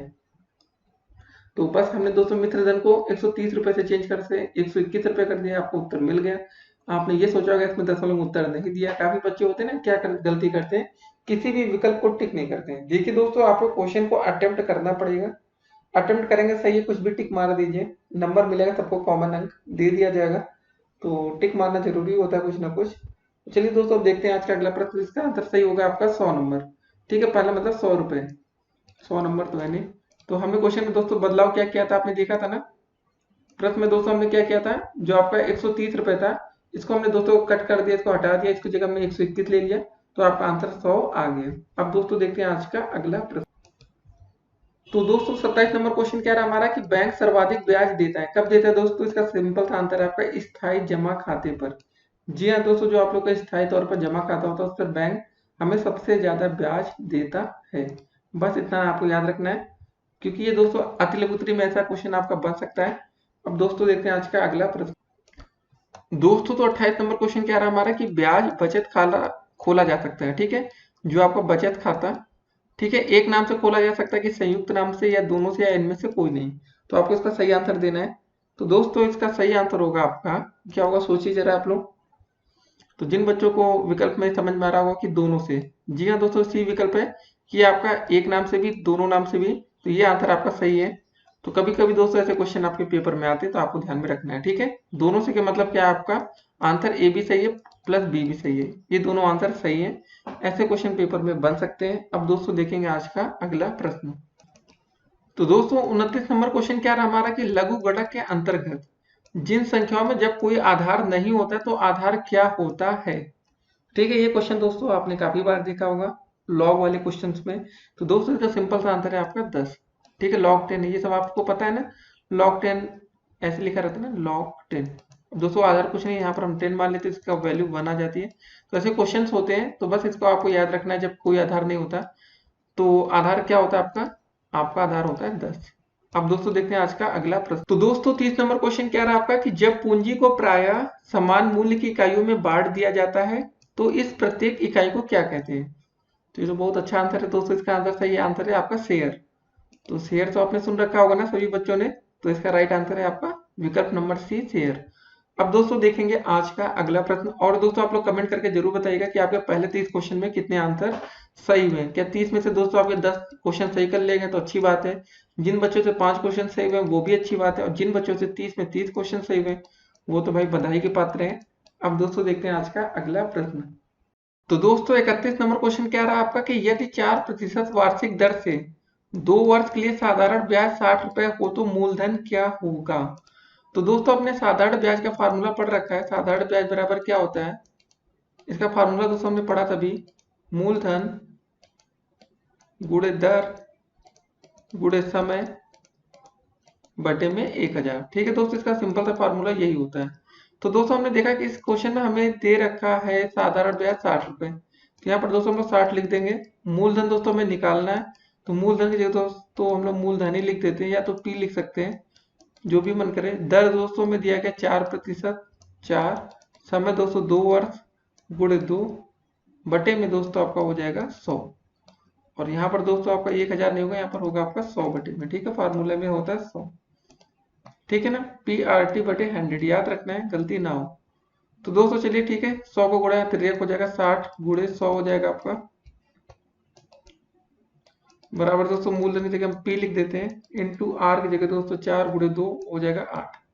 ठीक है, अब दोस्तों ये 8 भाग यहाँ पर आ जाएगा, भाग में 60 बटे 100 बटे 8 गुणे P। 4 दूनी 8, 4 दूनी 8, 4 पंजे 20, 30 पर दोस्तों ये भाग में जाएगा, 25 या 75 होता है, 750 हो जाएगा बराबर P। तो 750 रुपए। ठीक है दोस्तों, तो आपका मूलधन आ गया 750 रुपए, जिसका दोस्तों आपको साधारण ब्याज 60 रुपए मिल रहा था 2 साल में। तो यही इसका सही आंसर होगा। क्या होगा आपका सही आंसर, 750 रुपए। तो दोस्तों आप लोग अच्छे अच्छे क्वेश्चंस को अच्छे से स्टडी करते रहिए कि भाई कोई क्वेश्चन आपका पेपर में है तो गलत ना हो पाए। तो एक अच्छा क्वेश्चन था दोस्तों जिसमें आपने अभी मूलधन निकालना सीख लिया। ठीक है, अब दोस्तों देखते हैं आज का अगला प्रश्न। तो दोस्तों 32 नंबर हमारा प्रश्न क्या रहा है कि कितने समय में 500 रुपए 4% वार्षिक ब्याज की दर से 620 रुपए हो जाएगा। अब दोस्तों देखिए बात हो गई है कि हमें समय निकालना, टाइम हमें नहीं दिया गया है, यहाँ पर समय क्वेश्चन मार्क है। और दोस्तों 500 रुपए आपका साधारण ब्याज की दर से 620 रुपए हो जाएगा। तो दोस्तों सबसे पहले हमें साधारण ब्याज निकालना होगा इस क्वेश्चन के लिए। साधारण ब्याज दोस्तों हमारा कैसे निकल जाएगा, आइए देखते हैं। साधारण ब्याज बराबर सिंपल था 620 रुपए हो गया था ना, और आपका मूलधन था 500 रुपए, इसमें घटा लेते दोस्तों, हमें पता चल गया कि हमारा 120 रुपए जो आया था ये है साधारण ब्याज। ठीक है, तो चलिए फार्मूला यूज कर लेते हैं। वही साधारण ब्याज बराबर आपका क्या होता है दोस्तों, आपने देख ही रखा है, याद रखिएगा एक ही फार्मूला, घुमा घुमा कर ना लिखिए नहीं तो भूल सकते हैं आप लोग। साधारण ब्याज बराबर आपका होता है मूलधन गुणे दर गुणे समय बटे में आपका 100। ठीक है, साधारण ब्याज की जगह दोस्तों अभी हमने निकाल लिया, आपका साधारण ब्याज कितना है 120 रुपए। यहाँ पर दोस्तों लिख देंगे 120। आपका मूलधन दोस्तों कितना दे रखा है 500 रुपए, 500 गुणे दर दोस्तों आपका दे रखा है, यहाँ देखिए 4% है ना, 4 गुणे दोस्तों समय नहीं दिया गया, इसको हम टी मान लेते हैं, बटे में आपका हो जाएगा 100। 2 जीरो कट गया, 5 गुणे 4 कितना होगा दोस्तों, देखिए 120 बराबर 5 के 20 इंटू में टी। दोस्तों यहाँ से भाग कर लेंगे, जीरो जीरो कट गया, 2 कम 2 छंगे 12। तो दोस्तों आपका टी बराबर आ जाएगा आपका 6 वर्ष। समय कितना आ गया 6 साल। ठीक है, यही आपका उत्तर हो जाएगा। तो ऐसे क्वेश्चन अगर दोस्तों पेपर में आए तो आप लोग बिल्कुल भी डरिए मत और अच्छे से इन क्वेश्चन को हल करके आएंगे आप लोग। तो दोस्तों हमने सोचा कि आपको कुछ अलग तरह का क्वेश्चन देते हैं जिसमें आपका साधारण ब्याज ना दे रखा हो और आपका समय भी नहीं दिया था, तो आप लोग इस तरह के क्वेश्चन भी पेपर में सॉल्व कर पाएंगे। अब दोस्तों देखते हैं आज का अगला प्रश्न। तो दोस्तों 33 नंबर क्वेश्चन क्या रहा आपका कि यदि ए बराबर आपका कर्ली ब्रैकेट में दिया गया, बी बराबर ये दिया गया है, तो आपको ए इंटरजेक्शन बी का मान बताना है। देखिए दोस्तों, जब इस चिन्ह का प्रयोग हो जाए तो आपको जो दोनों में कॉमन होगा बस वही आंसर आपका होगा। तो हमारा ए बराबर क्या दिया गया है, ए बी सी डी, और बी बराबर एक्स वाई ए। तो दोस्तों दोनों में कॉमन क्या दिख रहा है, ए इसमें भी है, ए और इसमें भी है, ए और बी दोनों में ए है ना। तो हमारा ए इंटरजेक्शन बी बराबर क्या हो जाएगा दोस्तों, कर्ली ब्रैकेट बनाएंगे, दोनों में जो कॉमन होगा बस उसी को आंसर लिख देंगे, बस कर्ली ब्रैकेट क्लोज। तो आपका विकल्प नंबर सी बिल्कुल राइट आंसर है इस क्वेश्चन के लिए। ठीक है, यही आपको ध्यान में रखना था बस, और कुछ नहीं करना था। कभी कभी क्वेश्चन में दोस्तों ए ये वाले जो चिन्ह की जगह अगर दोस्तों ये पूछ लिया जाता है ए यूनियन बी, तो दोस्तों आपको क्या करना होता है, जो दोनों में सबको लिखना पड़ता है। ए बी सी डी तो लिखते हैं और एक्स वाई और लिखते हैं। क्या लिखते हैं दोस्तों इसका answer, A B C D X और वाई। ठीक है, हमने एक ही क्वेश्चन से दो क्वेश्चन के आपके आंसर बता दिए। तो कभी कभी क्वेश्चन ऐसा भी पूछा जा सकता है ए यूनियन बी, तो दोस्तों इसमें क्या मतलब होता है, जो ए में वो भी लिखेंगे, जो बी में वो भी लिखेंगे। अब दोस्तों जैसे ए यहाँ पर 2 बार आ रहा, तो ये नहीं कि 2 बार लिखेंगे, आप एक ही बार लिखेंगे। ठीक है, अब दोस्तों देखते हैं आज का अगला प्रश्न। तो दोस्तों अब 34 नंबर क्वेश्चन देखने वाले हैं। यदि ए बराबर दिया गया आपका 1 3 5 7 9, ठीक है, 7 और 11 जो भी दोस्तों दिया गया, और बी बराबर दोस्तों में दिया गया है 3 6 9 और 12, तो हमें दोस्तों बताना है b माइनस ए का मान क्या होगा। ठीक है दोस्तों, हमें बताना है b माइनस ए, क्या बताना है हमें, b माइनस का ए। दोस्तों देखिए b माइनस ए का मतलब क्या है, सबसे पहले हम b को लिख लेते हैं, 3 6 9 और 12। ठीक है, माइनस का चिन्ह लगा देते हैं बीच में जैसे क्वेश्चन दिया गया। ए में क्या है, 1 3 5 9 7 है, 7 को पहले लिख लेते हैं, 7 9। ठीक है, उससे कोई फर्क नहीं, जैसे क्वेश्चन में था वैसे लिख लेते हैं। ये हमारा क्वेश्चन हो गया दोस्तों। ठीक है, ये हमारा प्रश्न था, ये में दिया गया है। अब दोस्तों b माइनस ए का मतलब क्या होगा, जो हमारा b में होगा। पहले क्या दोस्तों देखिए कॉमन क्या क्या है दोनों में, आपका 3 यहाँ पर है, 3 यहाँ पर है। उसके बाद दोस्तों आपका कॉमन हो रहा है, यहाँ पर भी 9 है दोनों में, यहाँ पर भी 9 है। अब दोस्तों देखिए b में आपका 6 और 12 है, इसमें 6 और 12 नहीं है। जब b में से a घटाएंगे तो दोस्तों आपका बचेगा क्या, एक तो पहले 6 बचेगा। ठीक है, जब आप घटा देंगे 3 और 9 तो मान लेते हैं आपका कट गया, तो 6 बचा और 12 बचे, बस ये आपका आंसर होगा। जब आप बड़े बी में से ए घटा रहे तो दोस्तों जो बी में बचेगा बस वही आपका उत्तर होगा। ये बात आप लिख कर रख लीजिए, याद रखना है। अगर ए में से बी को घटाते हैं तो जो जो कट जाता है दोस्तों उसको तो लिखते ही, उसको हटा देते हैं, मतलब जो बचता वही आपका आंसर होता है।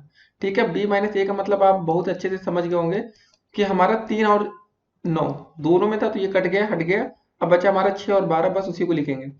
अब दोस्तों ये नहीं कि एक भी लिखेंगे, क्योंकि हम बी में से ए को घटा रहे हैं, ए से बी को नहीं घटा रहे हैं। तो जो हमारी वैल्यू बी वाले कोष्टक में बचेगी वही हमारा उत्तर होगा। अब दोस्तों देखते हैं विकल्प कौन सा सही है हमारा। विकल्प नंबर ए बिल्कुल राइट आंसर, इसको टिक करेंगे और आप लोग एक नंबर अपना लेकर जाएंगे। 2 नंबर में आ गया तो अच्छी बात है। ठीक है, अब दोस्तों देखते हैं आज का अगला प्रश्न। तो दोस्तों 35 नंबर हमारा क्वेश्चन क्या रहा कि -1 और +1 के बीच धन पूर्णांक का कौन सा समुच्चय है। ठीक है, इसका सिंपल सा आंसर होगा आपका रिक्त समुच्चय। इसको आपको याद रखना है, ध्यान में रखना है। जो क्वेश्चन आपको याद रखने वाले होते हैं उसको आपको याद कर लेंगे, जो क्वेश्चन आपको समझने वाले होते हैं उस प्रश्न को आपको समझना है। अब दोस्तों देखते हैं आज का अगला प्रश्न। तो दोस्तों 36 नंबर हमारा क्वेश्चन क्या रहा कि समुच्चय कर्ली ब्रैकेट में ए बी का एक समुच्चय बताइए। क्या हो जाएगा दोस्तों इसका एक समुच्चय, देखिए और आप लोग बताइए। सिंपल से दोस्तों आप लोग आंसर कर देंगे, विकल्प नंबर ए बिल्कुल सही आंसर है, बी और ए। ठीक है, ये आपका राइट आंसर है, इसको टिक करेंगे। अब दोस्तों देखते हैं आज का अगला प्रश्न। तो दोस्तों 37 नंबर हमारा प्रश्न क्या रहा कि अंग्रेजी वर्णमाला में अक्षरों का कौन सा समुच्चय है। रिक्त होता है कि एक समुच्चय, क्या सीमित या सीमित। तो दोस्तों आपको समझ में आ गया होगा कि अंग्रेजी वर्णमाला में जो हमारा अक्षरों का समुच्चय होता है वो एक सीमित है। ऐसा तो नहीं ना जेड के ऊपर भी कोई वर्ड्स आपको जानते हैं, ABCD EFG जो भी पूरा होता है लास्ट में जेड ही आता है ना, तो ये आपका एक सीमित समुच्चय है। अब दोस्तों देखते हैं आज का अगला प्रश्न। तो दोस्तों 38 नंबर हमारा प्रश्न क्या रहा कि x बिलोंग्स टू a का अर्थ है।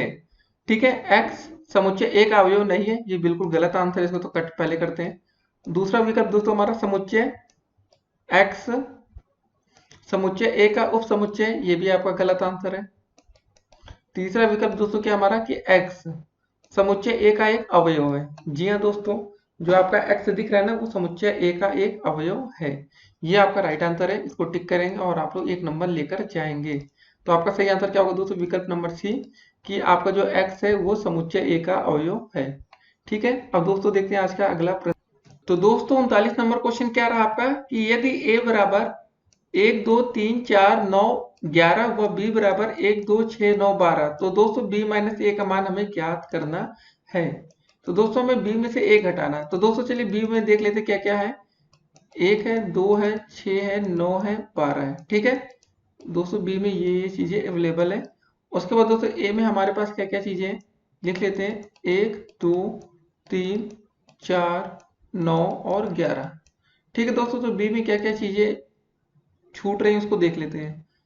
देखिए दोस्तों यहाँ पर 6 बच जा रहा है और 12 बच रहा है। तो दोस्तों बस यही दो संख्या आपका उत्तर हो जाएगा, 6 और 12। क्योंकि दोस्तों देखिए 1 2 और आपका 9 वो ए में भी अवेलेबल, 1 2 और 9 ये आपका कट गया। अब दोस्तों देखिए बाकी जो ए में चीजें बच रही हैं, जैसे 3 हो गया, 4 हो गया, वो बी में होती तो लिखी जाती है, अन्यथा नहीं लिखी जाएंगी।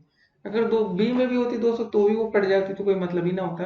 तो सिंपल था दोस्तों, ये मतलब याद रखिए, जब बी में से ए को घटाएंगे तो जो भी संख्या बी में बचेगी वही इसका आंसर होगा।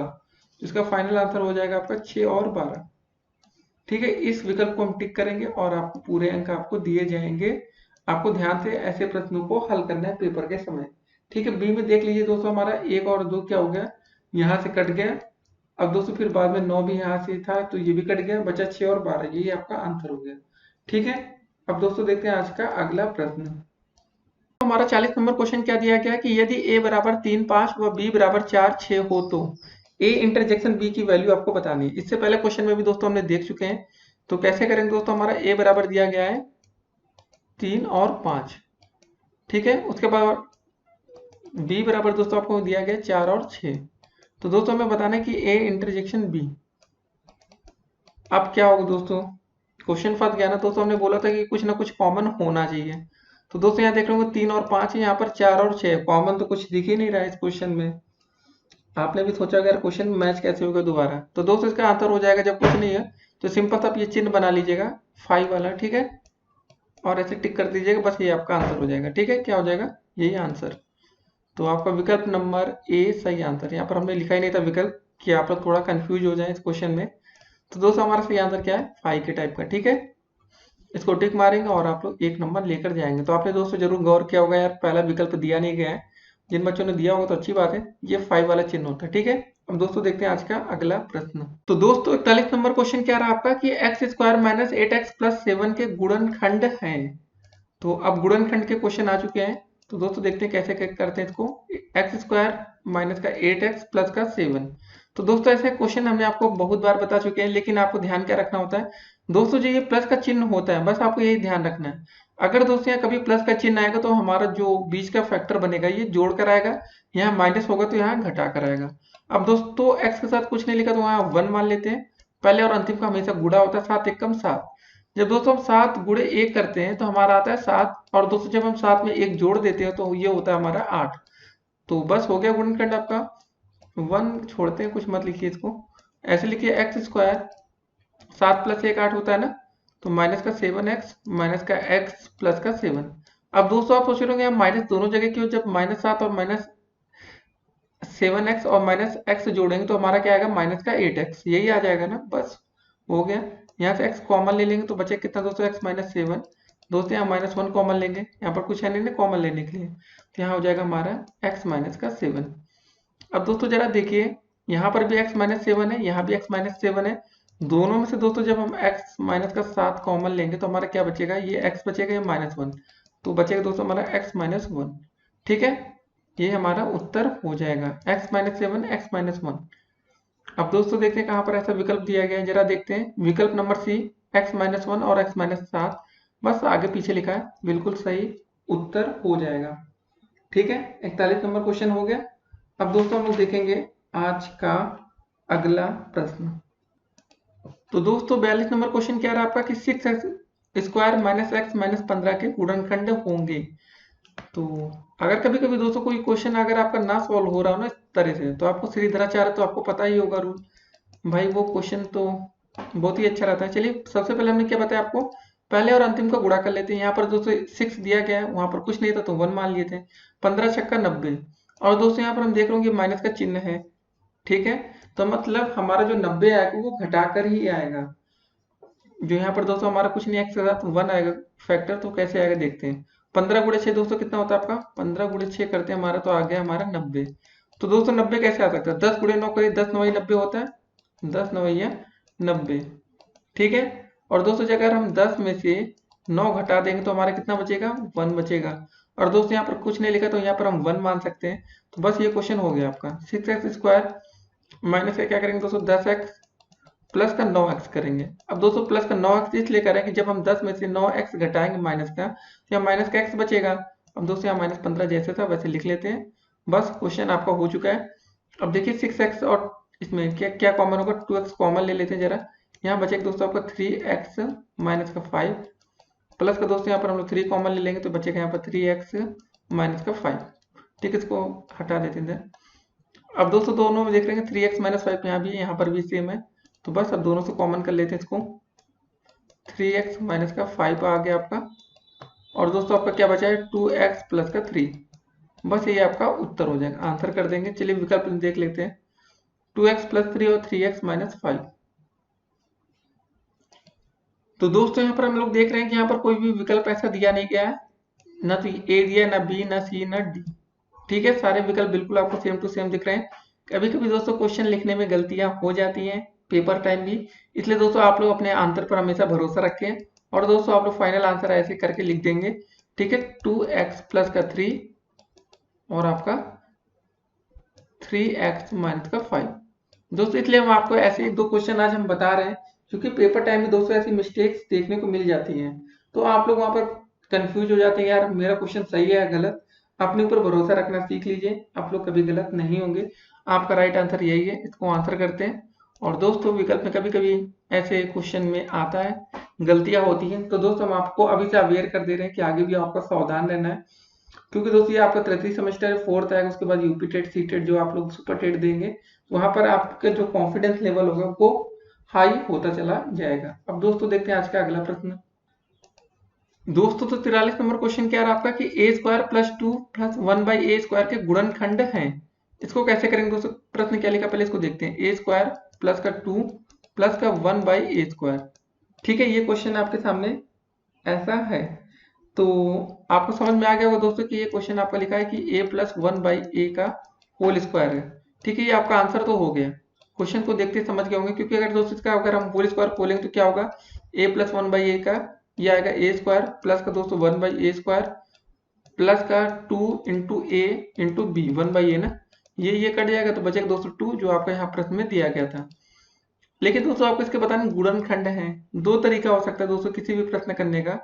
तो ये दोस्तों सबसे आसान तरीका होता है, इससे ही आप लोग का आंसर सेटिस्फाई हो रहा है, खत्म करिए। अब दोस्तों या तो आप इसका एलसीएम ले लीजिए और यहाँ 1 की घात 4 बनाकर करेंगे, तो समय भी ज्यादा लगेगा, तो कोई मतलब नहीं है।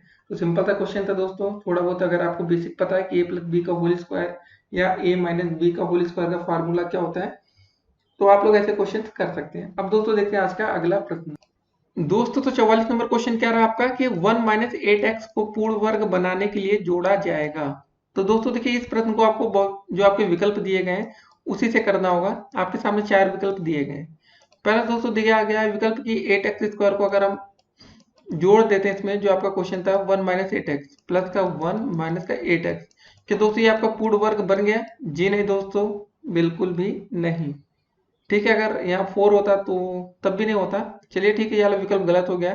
देखिए दोस्तों ऐसे क्वेश्चन को आपको विकल्प सही करने पड़ेंगे, नहीं तो आप कर ही नहीं पाएंगे। दूसरा विकल्प दोस्तों अगर यहाँ पर एक और जोड़ेंगे तो 1 प्लस 1 होगा 2, क्या हो जाएगा दोस्तों 1 में 1 जोड़ देंगे माइनस का 8x, ठीक है। विकल्प नंबर 2 का सहारा लिए तब भी कुछ नहीं हुआ। अब सी वाला दोस्तों देखते 16x², 16x² प्लस का क्वेश्चन में जो दोस्तों लिखा 1 माइनस 8x, क्या दोस्तों ये पूर्ण वर्ग बनेगा। देखिए सबसे पहले 16x² का मतलब अगर इसको हम लिखे 4x का होल स्क्वायर, ठीक है।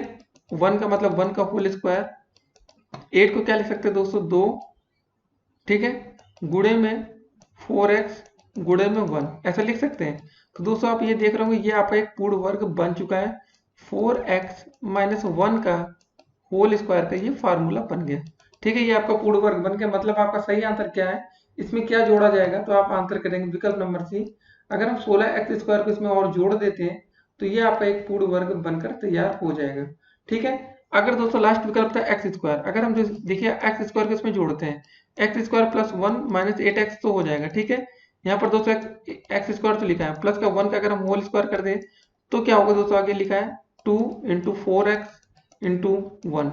तो दोस्तों अगर यहाँ पर 1 होता है तो आपका आंसर सही हो सकता था, लेकिन फिलहाल ये आंसर आपका इस क्वेश्चन के लिए सही नहीं है। तो आपका राइट आंसर क्या है यहाँ पर 16x स्क्वायर। ठीक है, समझ गए इस क्वेश्चन को। अब दोस्तों देखते हैं आज का अगला प्रश्न। तो दोस्तों 45 नंबर हमारा क्वेश्चन क्या रहा है कि 10 प्लस मतलब 10.5 का होल स्क्वायर का मान होगा 10.5 का होल स्क्वायर का मान है। ठीक है, ये पूछा गया है। इसका अगर होल स्क्वायर हम करेंगे तो क्या वैल्यू आएगी।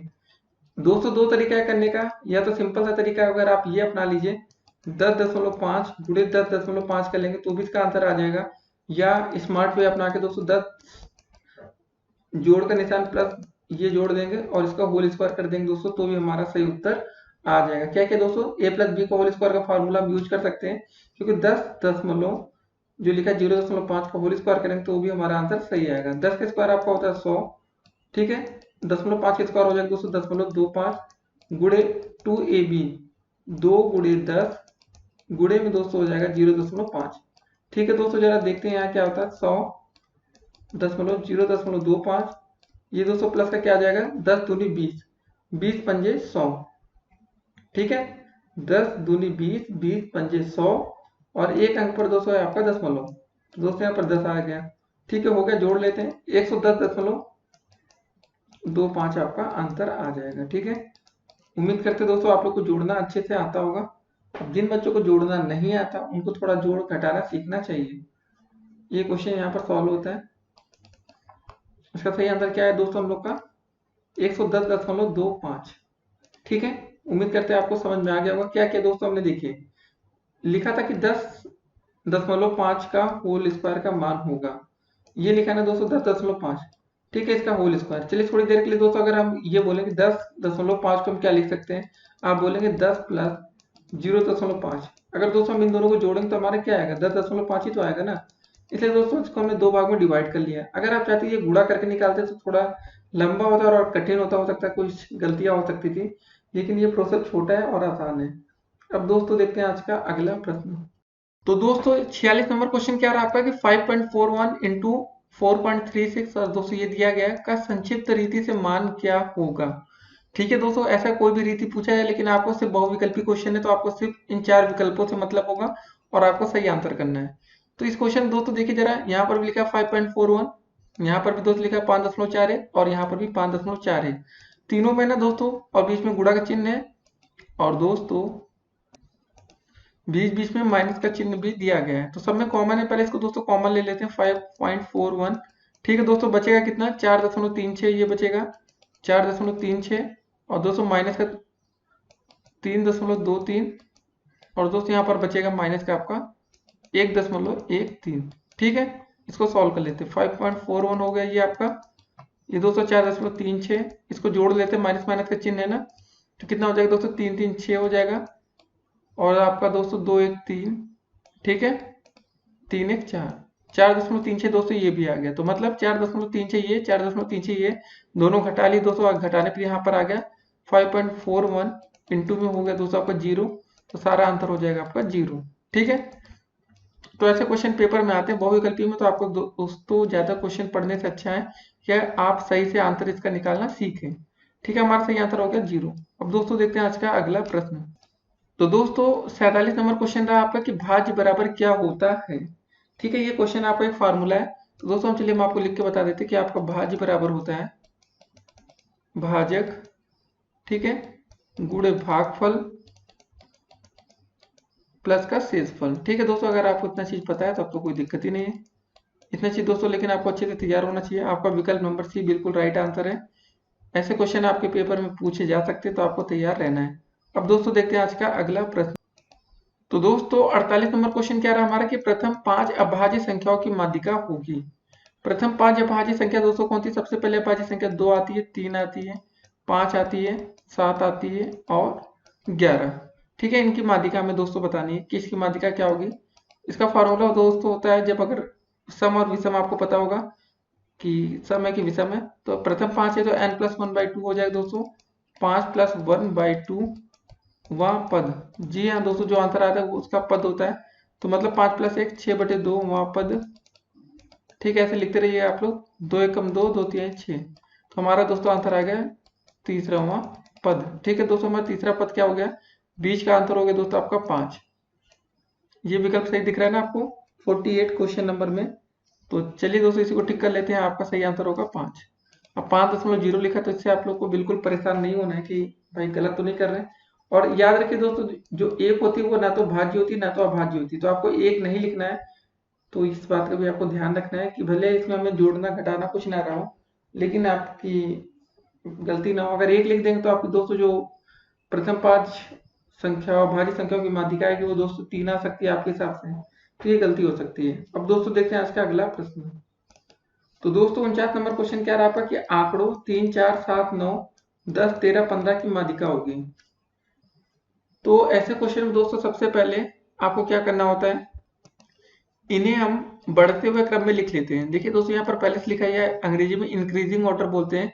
अगर दोस्तों कभी ऐसा क्वेश्चन दिया गया हो, जैसे इसमें दिया गया है आपका 3, 4, 7, 9, 10, 13, 15। अगर दोस्तों दिया गया होता 3, 9, 4, 7, तो दोस्तों इसको हम ऐसे लिखते हैं बिल्कुल बढ़ते हुए क्रम में, जैसे कि आपके सामने ये लिखा हुआ दोस्तों अब दिख रहा होगा आपके सामने। ठीक है, ये बढ़ता हुआ क्रम है, 3 के बाद 4 आता है, 4 के बाद 7, 9, ये बढ़ रहा है। तो हमें इसकी माध्यिका बनानी है। पहले दोस्तों गिन लेते कुल टोटल संख्या कितनी है, 1 2 3, 3 6 7। तो दोस्तों एक यह विषम संख्या है, तो विषम संख्या का फॉर्मूला होता है n+1/2 पद। क्या होता है फॉर्मूला? ऐसे ये होता है n+1/2 पद। ठीक है, पदों की संख्या आपकी 7 ही, 7+1 पद हो गया। 7 में एक जोड़ेंगे कितना हो जाएगा, 8/2 पद। और यह भाग कर लेंगे, 2 एकम 2 चौके 8। तो दोस्तों हमारा आंसर आ गया 4वां पद। तो दोस्तों यहाँ पर 4वां पद कौन हो जाएगा, 1 2 3 4। तो दोस्तों हमारा सही आंसर हो जाएगा 9। ठीक है, ये आपको अच्छे से दिख रहा होगा, 9 हमारा राइट आंसर है इस क्वेश्चन के लिए। अब दोस्तों देखते हैं आज का अगला प्रश्न। इसको टिक तो कर लें पहले, नहीं तो गलतियां हो जाती है ना। तो अब दोस्तों देखते हैं आज का अगला प्रश्न। तो दोस्तों 50 नंबर क्वेश्चन क्या रहा है कि प्रथम 5 प्राकृतिक संख्याओं का समांतर माध्य होगा। प्रथम 5 प्राकृतिक संख्या दोस्तों 1 से शुरू होती है, 1 + 2 + 3 + 4 + 5। सबको जोड़ के दोस्तों 5 से भाग कर देंगे, जो आएगा आपका उत्तर हो जाएगा। कितना हो जाएगा, 2 1 3, 3 3 6, 6 4 10, 5 15/5। 5 एकम 5, 5 3 15। तो दोस्तों हमारा जो समांतर माध्य आएगा वो 3 आंसर हो गया। ठीक है, विकल्प में दोस्तों देख लेते हैं। विकल्प नंबर हमारा डी बिल्कुल राइट आंसर है। ऐसे क्वेश्चन आपके पेपर में पूछे जाते हैं दोस्तों, और हमारे 50 प्रश्न भी कंप्लीट हो रहे हैं, तो एक अच्छी बात है दोस्तों। अगर आपने अभी तक शुरुआत से लेकर अभी तक वीडियो देख रहे हो, तो पहले दोस्तों 50 क्वेश्चन हो चुके हैं। अब दोस्तों देखते हैं आज का अगला प्रश्न। तो दोस्तों 51 नंबर क्वेश्चन क्या रहा आपका कि 10, 12, 19, 9 ये सब दे रखा है दोस्तों, इसका बहुलक होगा। देखिए दोस्तों, कभी बहुलक का प्रश्न आ जाए तो आपको खाली ये देखना है कि कौन सी संख्या सबसे ज्यादा बार आई है या रिपीट हुई है। ठीक है, खाली आपको ये देखना है कौन सी संख्या सबसे ज्यादा बार रिपीट हुई है। तो दोस्तों चलिए देखते हैं। सबसे पहले दोस्तों देखिए 10 कितनी बार आया है उसको हाईलाइट करते हैं। 10 एक बार यहाँ पर आया है, बस एक ही बार आया, चलिए हटाते 10 को। अब दोस्तों हम 12 को हाईलाइट करते हैं। 12 एक बार यहाँ दिखा, फिर यहाँ दिखा, फिर यहाँ दिखा, फिर यहाँ दिखा। तो दोस्तों टोटल 12 आपको कितनी बार दिख रहा है, 4 बार दिख रहा है, तो मतलब ये एक अच्छी संख्या है। 19 दोस्तों ज्यादा आपको नहीं दिख रहा है। 13 आपको 2 बार दिख रहा है। 8 नहीं दिख रहा है। तो दोस्तों यहाँ पर हमें सबसे ज्यादा बार 12 दिखा है, गिन लीजिए आप लोग, 1 2 3 4। ठीक है, तो मतलब जो सबसे ज्यादा बार संख्या रिपीट होती है दिए गए प्रश्न में, वही उसका बहुलक होता है। तो इसका विकल्प नंबर ए बिल्कुल राइट आंसर होगा। सबसे ज्यादा बार दोस्तों यही आया है, जिसको सही आंसर हम ए विकल्प को कर देंगे। ठीक है, अब दोस्तों देखते हैं आज का अगला प्रश्न। तो दोस्तों 52 नंबर क्वेश्चन क्या रहा आपका कि प्रथम 10 प्राकृतिक संख्याओं का समांतर माध्य होगा। तो प्रथम 10 प्राकृतिक संख्या दोस्तों क्या है, लिख लेते हैं। 1 है दोस्तों, 2 है, 3 है, 4 है, 5 है, 6 है, 7, 8, 9 और 10 प्रथम 10 प्राकृतिक संख्याओं का समांतर माध्यम में बताना है। 10 से भाग कर देंगे, 10 संख्याएं टोटल जोड़ लेते दोस्तों, 2 1 3, 3 3 6, 4 10, 5 15, 6 21, 7 28, 28 8 36, 36 9 दोस्तों होता है आपका 45, 45 10 55, 55/10। ठीक है दोस्तों, 55/10 भाग कर दे तो कितना आ जाएगा आपका 5.5। ये जीरो हटेगा, यहाँ पर दशमलव लगा देगा। ठीक है, समझ गए इस बात को। तो आपका सही आंसर क्या आ जाएगा 5.5। ये आपका बिल्कुल राइट आंसर है। तो दोस्तों एक क्वेश्चन और आपके पेपर में पूछा जाता है, उसको आइए देखते हैं वो प्रश्न कैसे रहता है। तो दोस्तों एक आपका फार्मूला, इसको याद कर लेना आपका कि माध्य माइनस बहुलक बराबर होता है 3 गुणे माध्य माइनस माध्यिका। जी हाँ दोस्तों, माध्य बहुलक और माध्यिका में आपका जो संबंध होता है, रिलेशन होता है, ये होता है। आप लोग इसको याद रखेंगे, पेपर में पूछे जाते हैं ऐसे क्वेश्चन कभी कभी, तो अच्छे से याद कर लेंगे दोस्तों। क्या होता है, माध्य माइनस बहुलक बराबर 3 गुणे माध्य माइनस माध्यिका। ठीक है, अब दोस्तों देखते हैं आज का अगला प्रश्न। 53 नंबर क्वेश्चन क्या है दोस्तों हमारा, कि यदि प्रेक्षणों की संख्या 13 तथा उसका माध्य 9 हो तो प्रेक्षणों का योगफल होगा। दोस्तों कभी ऐसा क्वेश्चन आ जाए कि प्रेक्षणों की संख्या आपकी 13 दे रखा है और उसका माध्य आपका 9 दिया है, सिंपल सा माध्य में गुणा कर लेंगे दोस्तों, जो आएगा वही आपका उत्तर होगा। 13 9 117, बस सिंपल से इसको टिक कर देंगे, विकल्प नंबर डी ये बिल्कुल आपका राइट आंसर है। देखिए बोला क्या गया था दोस्तों कि आपका उसका माध्य दिया गया था। अभी तक दोस्तों हम क्या करते थे, मतलब प्रथम 10 प्राकृतिक संख्या, कोई भी संख्या रहती थी उसका हम माध्य निकालते थे। तो सिंपल सा प्रोसेस क्या करते दोस्तों, सभी को हम जोड़ते थे ना, ये करते थे ना, x1 plus x2 plus x3। ठीक, मान लेते 3 ही संख्या लेते हैं, उसके बाद बटे 3 करते थे, बराबर जो आता था वो आपका माध्य आता था। ठीक है, यहाँ पर बोला गया था यदि प्रेक्षणों की संख्या 13 है। ठीक है, ये बात आपको समझ में आ गई। यदि प्रेक्षणों की संख्या 13 है और प्रेक्षणों का योगफल, तो दोस्तों हमें जो ये देख रहे हैं ना x1 प्लस x2, इसको माना है, ये हमें निकालना है और प्रेक्षणों की संख्या हमारी 13 थी। तो दोस्तों यहाँ पर अगर ऐसे हम बढ़ाते जाएं up to so on x 13 तक, और दोस्तों यहाँ बटे में 13 कर दें, और दोस्तों हमारे यहाँ माध्य क्या दिया गया है, यहाँ पर 9 दिया गया। बस सिंपल सा 13 गुणे 9 कर लेंगे, 13 9 117, वही चीज आपका आंसर होगा। क्योंकि देखिए यहाँ पर प्रेक्षणों का योगफल पूछा है, तो हमने आपको आसानी से समझा दिया, पूरा सॉल्व करके समझा दिया। अब दोस्तों देखते हैं आज का अगला प्रश्न। तो दोस्तों 54 नंबर क्वेश्चन क्या रहा आपका, कि एक घन का पृष्ठ 24 वर्ग सेंटीमीटर है तो घन का आयतन होगा। देखिए दोस्तों, घन का पृष्ठ का जो फार्मूला होता है वो होता है आपका 6a² बराबर आपको दोस्तों दे रखा है 24 वर्ग सेंटीमीटर। ठीक है, घन का पृष्ठ का फार्मूला क्या होता है हमारा, इसको याद रखेंगे 6a²। तो दोस्तों यहाँ से a की वैल्यू निकाल लेंगे, a² बराबर क्या हो जाएगा आपका 24 बटे में 6 चला जाएगा ना नीचे, तो 6 कम 6, 6 चौके 24। तो दोस्तों कितना हो जाएगा आपका a² बराबर आ जाएगा आपका 4। तो दोस्तों a बराबर क्या हो जाएगा √4 बराबर दोस्तों आपका आ जाएगा 2 सेंटीमीटर। तो दोस्तों आपके हमें घन की एक भुजा मिल गई 2 सेंटीमीटर। ठीक है, ये सेंटीमीटर लिखा है, तो हमें पता चल गया भाई घन की भुजा कितनी दी गई है।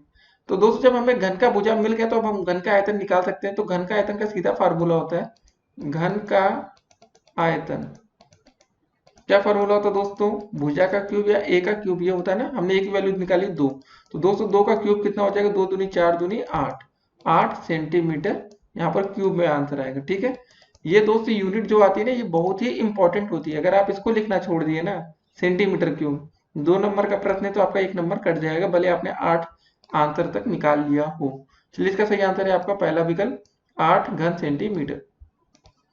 काफी बच्चे कंफ्यूज हो गए होंगे कि घन का पृष्ठ दोस्तों यहाँ पर किया गया, अगर घन की भुजा दी गई होती तो सीधा तो इसका क्यूब करते हमें आंसर मिल जाता, लेकिन यहाँ पृष्ठ दिया गया था तो जिससे कि हमें उसकी एक भुजा निकालनी पड़ी, उसके बाद हमारा आगे क्वेश्चन हो पाया। अब दोस्तों देखते हैं आज का अगला प्रश्न। तो दोस्तों 55 नंबर क्वेश्चन क्या रहा आपका, कि एक लंबवृत्तीय बेलन की ऊंचाई आपकी 6 सेंटीमीटर तथा त्रिज्या 3 सेंटीमीटर दी गई है, तो बेलन का आयतन आपको बताना है। तो दोस्तों बेलन का आयतन का फार्मूला क्या होता है, आप लोग अच्छे से लिख लेंगे इसको कॉपी पर, बेलन का आयतन। ठीक है, इसका आयतन का फार्मूला होता है आपका पाई r²h। तो दोस्तों यहाँ पर पाई की वैल्यू तो हमें 22/7 होती है, रहने देते हैं, क्योंकि दो हमारे विकल्प में पाई की वैल्यू पाई में दी गई है, तो हो सकता है कि इनमें से एक आंसर हो सकता है। r की वैल्यू दोस्तों हमारी त्रिज्या है 3 सेंटीमीटर, 3 का स्क्वायर दोस्तों करना है, 3 का स्क्वायर इंटू h हाइट हमें दी गई 6 सेंटीमीटर। तो दोस्तों चलिए सॉल्व कर लेते हैं। 3 का स्क्वायर कितना होता है, 3 3 9 इंटू 6, 6 9 54। ठीक है दोस्तों, 6 9 है 54 पाई घन सेंटीमीटर लिखिए, या दोस्तों लिखिए सेंटीमीटर का क्यूब, बात वही होती है। तो दोस्तों देख रहे हैं हम विकल्प नंबर बी, आपके सामने ये आंसर आ गया इसलिए दोस्तों हमने पाई का मान ओपन नहीं किया, नहीं तो कोई मतलब ना होता। ठीक है, हमारा विकल्प नंबर बी बिल्कुल राइट आंसर है। अब दोस्तों देखेंगे आज का अगला प्रश्न। तो दोस्तों 56 नंबर क्वेश्चन क्या रहा आपका कि एक घनाभ की कोरे क्रमशः 6 सेंटीमीटर, 3 सेंटीमीटर और 2 सेंटीमीटर हैं, तो घनाभ का पृष्ठ होगा। तो दोस्तों घनाभ का पृष्ठीय क्षेत्रफल क्या होता है आपका, 2 ब्रैकेट में लंबाई गुणे चौड़ाई प्लस चौड़ाई गुणे ऊंचाई प्लस दोस्तों ऊंचाई गुणे लंबाई। ठीक है, ये होता है आपका फार्मूला। तो दोस्तों यहाँ पर हो जाएगा 2 लंबाई और चौड़ाई क्या क्या दिया गया है, कुछ भी मान लेते हैं दोस्तों, यहाँ पर कुछ लिखा तो है नहीं, घना की कोरे लिखा है सिंपल सा। तो दोस्तों पहले लिखेंगे 6 गुणे 3, फिर प्लस में 3 गुणे 2, फिर प्लस 2 गुणे 6, जो आएगा दोस्तों ये आपका उत्तर हो जाएगा 2, 6 त्रिका 18, 3 दूनी 6, 6 दूनी 12। ठीक है दोस्तों, जोड़ लेंगे कितना हो जाएगा 2, 18 6 24, 24 12 होता है आपका 36। तो दोस्तों 36 गुणे 2 कितना हो जाएगा आपका 72। ठीक है, और आपका पृष्ठीय क्षेत्रफल था तो ये होगा आंसर आपका वर्ग सेंटीमीटर में। आयतन होता है तो दोस्तों सेंटीमीटर क्यूब होता है। ठीक है, ये हो गया आपका उत्तर। कैसे किया दोस्तों, आपको समझ में आ गया। तो दोस्तों जैसे इस क्वेश्चन में हमने एक को मान लिया, ये आपकी लंबाई, ये आपकी चौड़ाई है और ये आपकी ऊंचाई है, हाइट। ठीक है, आपके सामने 3 चीजें दिख रही है। एल एल की जगह दोस्तों हमने क्या रखा, 6 रख दिया यहाँ पर, दोस्तों देख रहे होंगे आप लोग साफ साफ। और दोस्तों हमने बी की जगह क्या रखा है, यहाँ पर 3 सेंटीमीटर माना, तो यहाँ हमने 3 माना। यहाँ दोस्तों बी की जगह 3 और ऊंचाई की जगह एच की जगह 2 माना। ठीक है, ये दोस्तों आपका होता है घनाभ का पृष्ठीय क्षेत्रफल का फार्मूला। तो इसको याद रखेंगे, क्या होता है दोस्तों, फिर से बोल देते हैं, आप लोग ध्यान से लिख लीजिएगा। 2 ब्रैकेट के अंदर लंबाई गुणे चौड़ाई प्लस चौड़ाई गुणे ऊंचाई प्लस ऊंचाई गुणे लंबाई। ठीक है, या L into B, B into H into L है दोस्तों, ये L लिखा है। ठीक है, अब दोस्तों देखते हैं आज का अगला प्रश्न। तो दोस्तों 57 नंबर क्वेश्चन क्या रहा आपका कि घन का आयतन अगर 27 घन सेंटीमीटर है तो घन की कोर होगी। देखिए दोस्तों, घन का आयतन अगर आपको दिया गया 27 घन सेंटीमीटर, तो दोस्तों घन का आयतन का फार्मूला होता है ए क्यूब, और दोस्तों हमें आयतन दे रखा है 27 घन सेंटीमीटर। ठीक है, घन सेंटीमीटर। तो दोस्तों बस हो गया क्वेश्चन सॉल्व। जब ए क्यूब की वैल्यू दोस्तों आपकी 27 दी गई है, तो आपकी ए की वैल्यू कितनी हो जाएगी। ठीक है, क्यूब रूट 27, यहाँ पर दोस्तों बाहर 3 आ जाएगा। तो सॉल्व कर लेते हैं दोस्तों, इसको कैसे करेंगे। 27 को दोस्तों हम लोग क्या लिख सकते हैं बताइए जरा, इसको बाहर आकर क्यूब रूट रहेगा 3 गुणे 3 गुणे 3। ठीक है दोस्तों, जब क्यूब रूट होता है तो इसमें 3 का एक पेयर बनता है, जैसे स्क्वायर रूट में दोस्तों आपका 2 का बनता है ना, 16 का 4 होता है, अंडर रूट 4 का 2 होता है। तो वैसे दोस्तों यहाँ पर क्या हो जाएगा, एक वैल्यू कितनी आ जाएगी आपकी 3 सेंटीमीटर। बस हो गया आपका ये क्वेश्चन। ठीक है, इसको आंसर करेंगे। अब दोस्तों देखेंगे आज का अगला प्रश्न। तो दोस्तों 58 नंबर क्वेश्चन क्या रहा आपका कि घन की भुजा अगर 6 सेंटीमीटर है तो घन का पृष्ठ होगा। तो दोस्तों अभी हमने ऐसा एक क्वेश्चन देखा था। तो दोस्तों घन का पृष्ठ का क्षेत्रफल का फार्मूला भी हमने आपको बताया, 6a² होता है। क्या होता है फार्मूला आपका, 6a²। और दोस्तों में वैल्यू एक दी गई यहाँ पर 6 सेंटीमीटर, तो 6 इंटू 6 का स्क्वायर दोस्तों कर दिए। ठीक है, बस हो गया क्वेश्चन सॉल्व। 6 गुणे दोस्तों 6 का स्क्वायर होता है 36, 36 गुणे 6, 6 36, 6 3 18, 3 21। ठीक है, ये क्या निकाला था, घन का पृष्ठ है ना, तो बस ये स्क्वायर में आ जाएगा, सेंटीमीटर स्क्वायर। ठीक है, आप वर्ग सेंटीमीटर लिख लीजिए, सेंटीमीटर स्क्वायर लिख लीजिए, जो भी मन करे। तो 58 का सही आंसर दोस्तों हमारा कौन सा होगा, विकल्प नंबर सी। ठीक है दोस्तों, तो ऐसे क्वेश्चन आपके पेपर में आते हैं तो आप लोग को तैयार रखना चाहिए, कैसे भी क्वेश्चन घुमाकर कैसा भी पूछा जाए उस क्वेश्चन को आप लोग सॉल्व कर सकें। अब दोस्तों देखते हैं आज का अगला प्रश्न।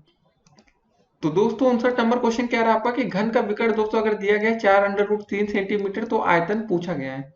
दोस्तों देखिए, घन का विकर्ण का जो फार्मूला होता है वो होता है आपका दोस्तों क्या होता है, a अंडर रूट का 3, और दोस्तों ये हमें दिया गया है 4 अंडर रूट 3। ठीक है दोस्तों, ये अंडर रूट 3 से अंडर रूट 3 कट गया, तो हमारी एक वैल्यू आ गई 4 सेंटीमीटर। अब दोस्तों हमें इसका आयतन निकालना है। बस घन का आयतन का फार्मूला तो सभी बच्चों को पता होगा, इसका आयतन बराबर क्या होता है आपका, a का क्यूब।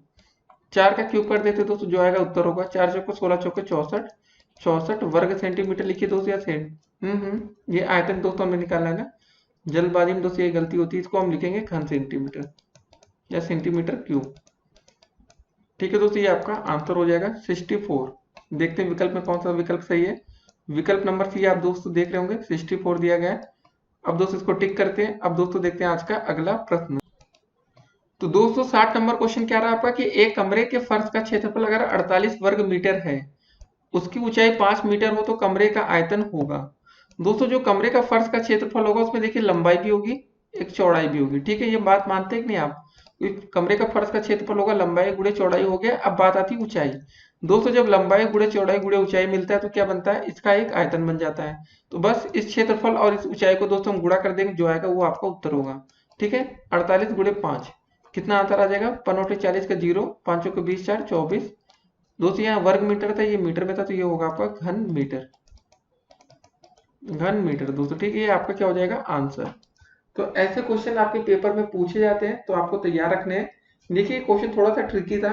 इसमें बोला गया कमरे के फर्श का क्षेत्रफल। तो कमरे का फर्श का क्षेत्रफल में दोस्तों लंबाई और चौड़ाई दोनों होगी, ऊंचाई दोस्तों इसमें अलग से दी गई है, तो इसका आयतन आप लोग निकाल सकते हैं। ठीक है, तो इसका आंसर आ गया 240 घन मीटर। अब विकल्प में देखते हैं कौन सा सही है। विकल्प नंबर 200 देख रहे होंगे, 240 घन मीटर। ठीक है, जो बच्चे तुक्का लगा रहे हैं वो भी अपना तुक्का ट्राई करते रहे। अब दोस्तों देखते हैं आज का अगला प्रश्न। तो दोस्तों 61 नंबर क्वेश्चन क्या रहा आपका कि वृत्त की स्पर्श रेखा वृत्त की त्रिज्या के साथ कौन सा कोण बनाती है? तो दोस्तों बताइए आप लोग इसका आंसर क्या होगा?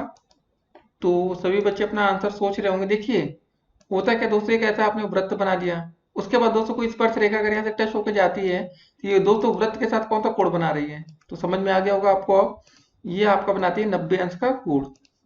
तो दोस्तों इसका सही आंसर क्या होगा? विकल्प नंबर डी, 90 अंश। ठीक है दोस्तों, अब दोस्तों देखते हैं आज का अगला प्रश्न। तो दोस्तों 62 नंबर क्वेश्चन क्या रहा आपका कि वृत्त के बाहर किसी बिंदु से वृत्त पर कितनी स्पर्श रेखाएं खींची जा सकती हैं? तो दोस्तों चलिए इसका उत्तर आप लोग गेस करिए। जो बच्चे तुक्का मार सकते हैं मार सकते हैं। क्या होगा? 3 होगा आंसर, 4 होगा कि 3 होगा, 2 होगा या अनंत होगा, इनफाइनाइट? तो दोस्तों चलिए हम इसको सॉल्व करके दिखाते हैं इस क्वेश्चन को, तो आप लोग अपना आंसर गेस कर सकते हैं। अभी आपके पास समय है, आप लोग अपना आंसर गेस करिए, सोचिए क्या हो सकता है। ठीक है दोस्तों, मान लेते हैं कोई बिंदु P है, यहाँ से आपके वृत्त पर कितने वृत्त स्पर्श रेखाएं खींची जा सकती हैं? तो दोस्तों देखिए पहली स्पर्श रेखा कुछ आपकी ऐसी होकर जाएगी टच होके। ठीक है दोस्तों, दूसरी स्पर्श रेखा कुछ आपकी ऐसी होकर जाएगी। अब दोस्तों ये बताइए क्या तीसरी स्पर्श रेखा खींची जा सकती है या नहीं वृत्त पर? जी नहीं दोस्तों, इसका सही आंसर होगा 2। जिन बच्चों ने 2 का टिक किया होगा वो बिल्कुल राइट थे, और जिन बच्चों ने अनंत लगा दिया हो या कुछ और, वो बच्चे गलत थे। अब दोस्तों देखते हैं आज का अगला प्रश्न। तो दोस्तों 63 नंबर क्वेश्चन क्या रहा आपका कि r त्रिज्या वाले किसी अर्धवृत्त की परिमाप होगी।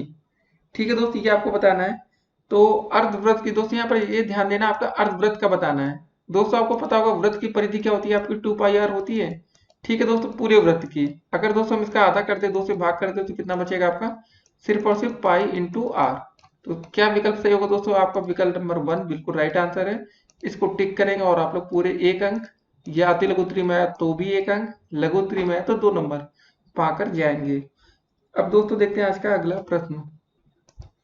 दोस्तों तो 64 नंबर क्वेश्चन क्या रहा आपका कि किसी वृत्त का व्यास अगर 6 सेंटीमीटर है तो वृत्त की त्रिज्या होगी। देखिए दोस्तों जो त्रिज्या होती है वो व्यास की आधा होती है। त्रिज्या क्या होती है?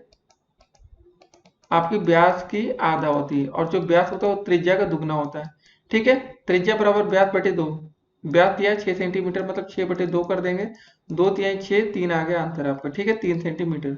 बस ये फार्मूला आपको दोस्तों याद रखना है। क्या होता है फार्मूला? त्रिज्या बराबर व्यास बटे 2। सही विकल्प क्या होगा? विकल्प नंबर ए बिल्कुल राइट आंसर है। जिन बच्चों ने तुक्का भी लगाया वो बच्चे बिल्कुल सही थे। अब दोस्तों देखते हैं आज का अगला प्रश्न। तो दोस्तों 65 नंबर क्वेश्चन क्या रहा आपका कि किसी वृत्त की त्रिज्या अगर 3 सेंटीमीटर तथा स्पर्श रेखा की लंबाई 4 सेंटीमीटर, तो वृत्त के केंद्र से स्पर्श बिंदु की दूरी होगी। तो इसको चलिए फिगर के माध्यम से आपको समझाते हैं अच्छे से। दोस्तों एक ऐसा वृत्त है, वृत्त के बाहर कोई बिंदु यहाँ P मान लेते हैं। ठीक है, और दोस्तों दिया गया कि यहाँ से मान लेते हैं, यहाँ से वृत्त को स्पर्श कर रहा है। ठीक है यहाँ पर, और दोस्तों इसकी त्रिज्या यहाँ पर मान लेते हैं हम लोग थोड़ी देर के लिए, ये है। ठीक है, त्रिज्या की लंबाई दोस्तों हमें दिया गया है, यहाँ से इसको जोड़ लेते हैं। ठीक है, ये बोला गया दोस्तों वृत्त की त्रिज्या अगर 3 सेंटीमीटर, अगर ये दोस्तों हमारे 3 सेंटीमीटर त्रिज्या है, और यहाँ बिंदु P मान लेते हैं यहाँ से। ठीक है, बिंदु P से स्पर्श रेखा की लंबाई अगर आपकी 4 सेंटीमीटर है, तो वृत्त के केंद्र से स्पर्श बिंदु की दूरी होगी। दोस्तों ये बोला गया ये वाली बिंदु की दूरी यहाँ केंद्र से कितनी होगी। तो दोस्तों अगर आप देखिए पाइथागोरस प्रमेय लगा दें, अगर आपका आधार हो जाए, ये लंब हो जाए, तो दोस्तों ये आपका क्या बनेगा? ये बनेगा आपका कर्ण ओ ए पी मान लेते, ओ ए मान लेते, ये वाली भुजा। तो दोस्तों सिंपल से आपको फार्मूला समझ में आ गया होगा कि कर्ण का स्क्वायर बराबर होता है आपका लंब का स्क्वायर प्लस आधार का स्क्वायर। ठीक है, सभी ने ये फॉर्मूला पढ़ रखा होगा। कर्ण का स्क्वायर बराबर होता है आपका लंब का स्क्वायर, ठीक है, प्लस का आधार का स्क्वायर। सभी बच्चों ने फॉर्मूला तो पढ़ा होगा ना। लंब दोस्तों यहाँ पर कितना बन जाएगा आपका 4 बन जाएगा, आधार 3। 4 का स्क्वायर प्लस 3 का स्क्वायर कितना हो जाएगा दोस्तों, 4 का स्क्वायर होता है 16, ये 3 है, 3 का स्क्वायर आपका 9 हो गया, 16 9 25 हो गया दोस्तों। ये कर्ण का स्क्वायर बराबर फार्मूला था। या दोस्तों इसमें यहाँ जो भी था देख के रख लेंगे। कर्ण का स्क्वायर ये था, तो कर्ण बराबर दोस्तों आपका क्या हो जाएगा, अंडर रूट का 25। अंडर रूट 25 की वैल्यू होती है 5 सेंटीमीटर। ठीक है, बाहर आ जाएगा तो सेंटीमीटर में आंसर देगा। तो दोस्तों इसका विकल्प नंबर सी बिल्कुल राइट आंसर है। तो इसको टिक करेंगे और आगे बढ़ेंगे। तो दोस्तों ये सब क्वेश्चन थे आप लोग के। अब दोस्तों देखेंगे अगले क्वेश्चन आएगा हमारा कि जो आपके पेपर में पूछे गए प्रश्न है। तो दोस्तों यहाँ से आपका लगभग सिलेबस कंप्लीट हो रहा है। तो अब दोस्तों ट्राई करेंगे कि कौन से क्वेश्चन पेपर में आपके आ चुके हैं। आइए उनको आप देखते हैं। तो 66 क्वेश्चन नंबर दोस्तों क्या रहा, आइए देखते हैं। 30 120 90 300 समानुपात में नहीं है क्योंकि। सबसे पहले दोस्तों ये क्वेश्चन आपका बीटीसी 2016 में पूछा जा चुका है। तो ये क्वेश्चन आपके पेपर की दृष्टि से इंपॉर्टेंट है। तो दोस्तों आज हमने समानुपात के काफी क्वेश्चन देखे। और बताइए ये समानुपात में नहीं है क्योंकि। आपको दोस्तों हमने बताया था कि बाह्य पदों का जो गुणनफल होता है, हमने बाहर बाहर का गुणनफल किया था और मध्य पदों का गुणनफल किया था। तो दोस्तों बस इसका सही आंसर होगा बाह्य पदों का जो गुणनफल है वो मध्य पदों का गुणनफल नहीं है। ठीक है दोस्तों, समझ गए, यही आपका सही विकल्प होगा। तो ऐसे क्वेश्चन पेपर में आते हैं तो आपको ध्यान में रखना है। समानुपात में क्यों नहीं है, समझ गए ना। जो आपके बाह्य पदों का गुणनफल है मध्य पदों का गुणनफल नहीं है। अब दोस्तों देखते हैं आज का अगला प्रश्न। तो दोस्तों 67 क्वेश्चन नंबर क्या रहा है कि चित्र में ओ वृत्त का केंद्र है। तो दोस्तों ये ओ दिख रहा है, ये आपके वृत्त का केंद्र है। कोण ए ओ बी 80 अंश। दोस्तों कोण ए ओ बी आपका 80 अंश है। और तो दोस्तों कोण ए डी बी की माप पूछा गया है। तो दोस्तों आपको ये बताना है ये वाला जो कोण होगा आपका ए डी बी कितने अंश का होगा। देखिए दोस्तों अगर ये आपका 80 अंश का है तो दोस्तों पूरा आपका कोण कितना अंश का होता है, 360 अंश का होता है ना जो वृत्त होता है। दोस्तों अगर हम 360 में से 80 घटा देंगे तो कितना बचेगा, जरा देखते हैं। 16 में से 8 गया 8, यहाँ बचे 2। तो दोस्तों आपका ये बाहर का कोण आ गया 280 अंश का। दोस्तों अगर ये कोण, ये वाला कोण आपका बाहर वाला कोण ए ओ बी अगर 280 अंश का है तो दोस्तों सिंपल सा जो कोण आपका ए डी बी होगा इसका आधा हो जाएगा। तो दोस्तों 280 का आधा कितना होता है, 2 से भाग कर देंगे, 2 एक कम 2 2 चौके 8 0। तो दोस्तों आपका आंसर आ जाएगा 140 अंश। ठीक है, बस यही आपको बताना था। इसका सही आंसर है आपका विकल्प नंबर डी 140 अंश। ऐसे क्वेश्चन आपके पेपर में आते हैं तो आपको ध्यान में रखना है। ये क्वेश्चन भी 2016 में दोस्तों आपके पेपर में पूछा जा चुका है। तो ध्यान में रखना है, ऐसे क्वेश्चन पेपर में आते हैं। अब दोस्तों देखते हैं आज का अगला प्रश्न। तो दोस्तों 68 नंबर क्वेश्चन क्या रहा आपका, आइए देखते हैं। 68 क्वेश्चन नंबर कि चित्र में ओ वृत्त का केंद्र है, निम्नलिखित में सत्य है। ये दोस्तों ये ओ है, ये वृत्त का आपका केंद्र है। पहला बोला गया दोस्तों रेखा पी क्यू वृत्त का व्यास है। पी क्यू कहाँ दिया है, ये दोस्तों आप एक स्पर्श रेखा है। व्यास दोस्तों त्रिज्या से होकर पूरी मतलब नहीं होता, पहले से लेकर अंत तक टच रहती है। उसके बाद दोस्तों दूसरा विकल्प है रेखा सी डी वृत्त की छेदिका है। देखिए सी और डी वृत्त की छेदिका है ना दोस्तों, इस वृत्त को यहाँ से काट रही है। तो दोस्तों ये विकल्प बिल्कुल सही आंसर है। अब दोस्तों चले अगला विकल्प भी देख लेते हैं क्या लिखा है। रेखाखंड ओ आर वृत्त की जीवा है। ओ आर दोस्तों देखिए यहाँ ओ और आर ये वृत्त की त्रिज्या है। ठीक है दोस्तों, बस खत्म हो गया। ए एस बी ए एक त्रिज्य खंड है, ये भी दोस्तों सही नहीं है।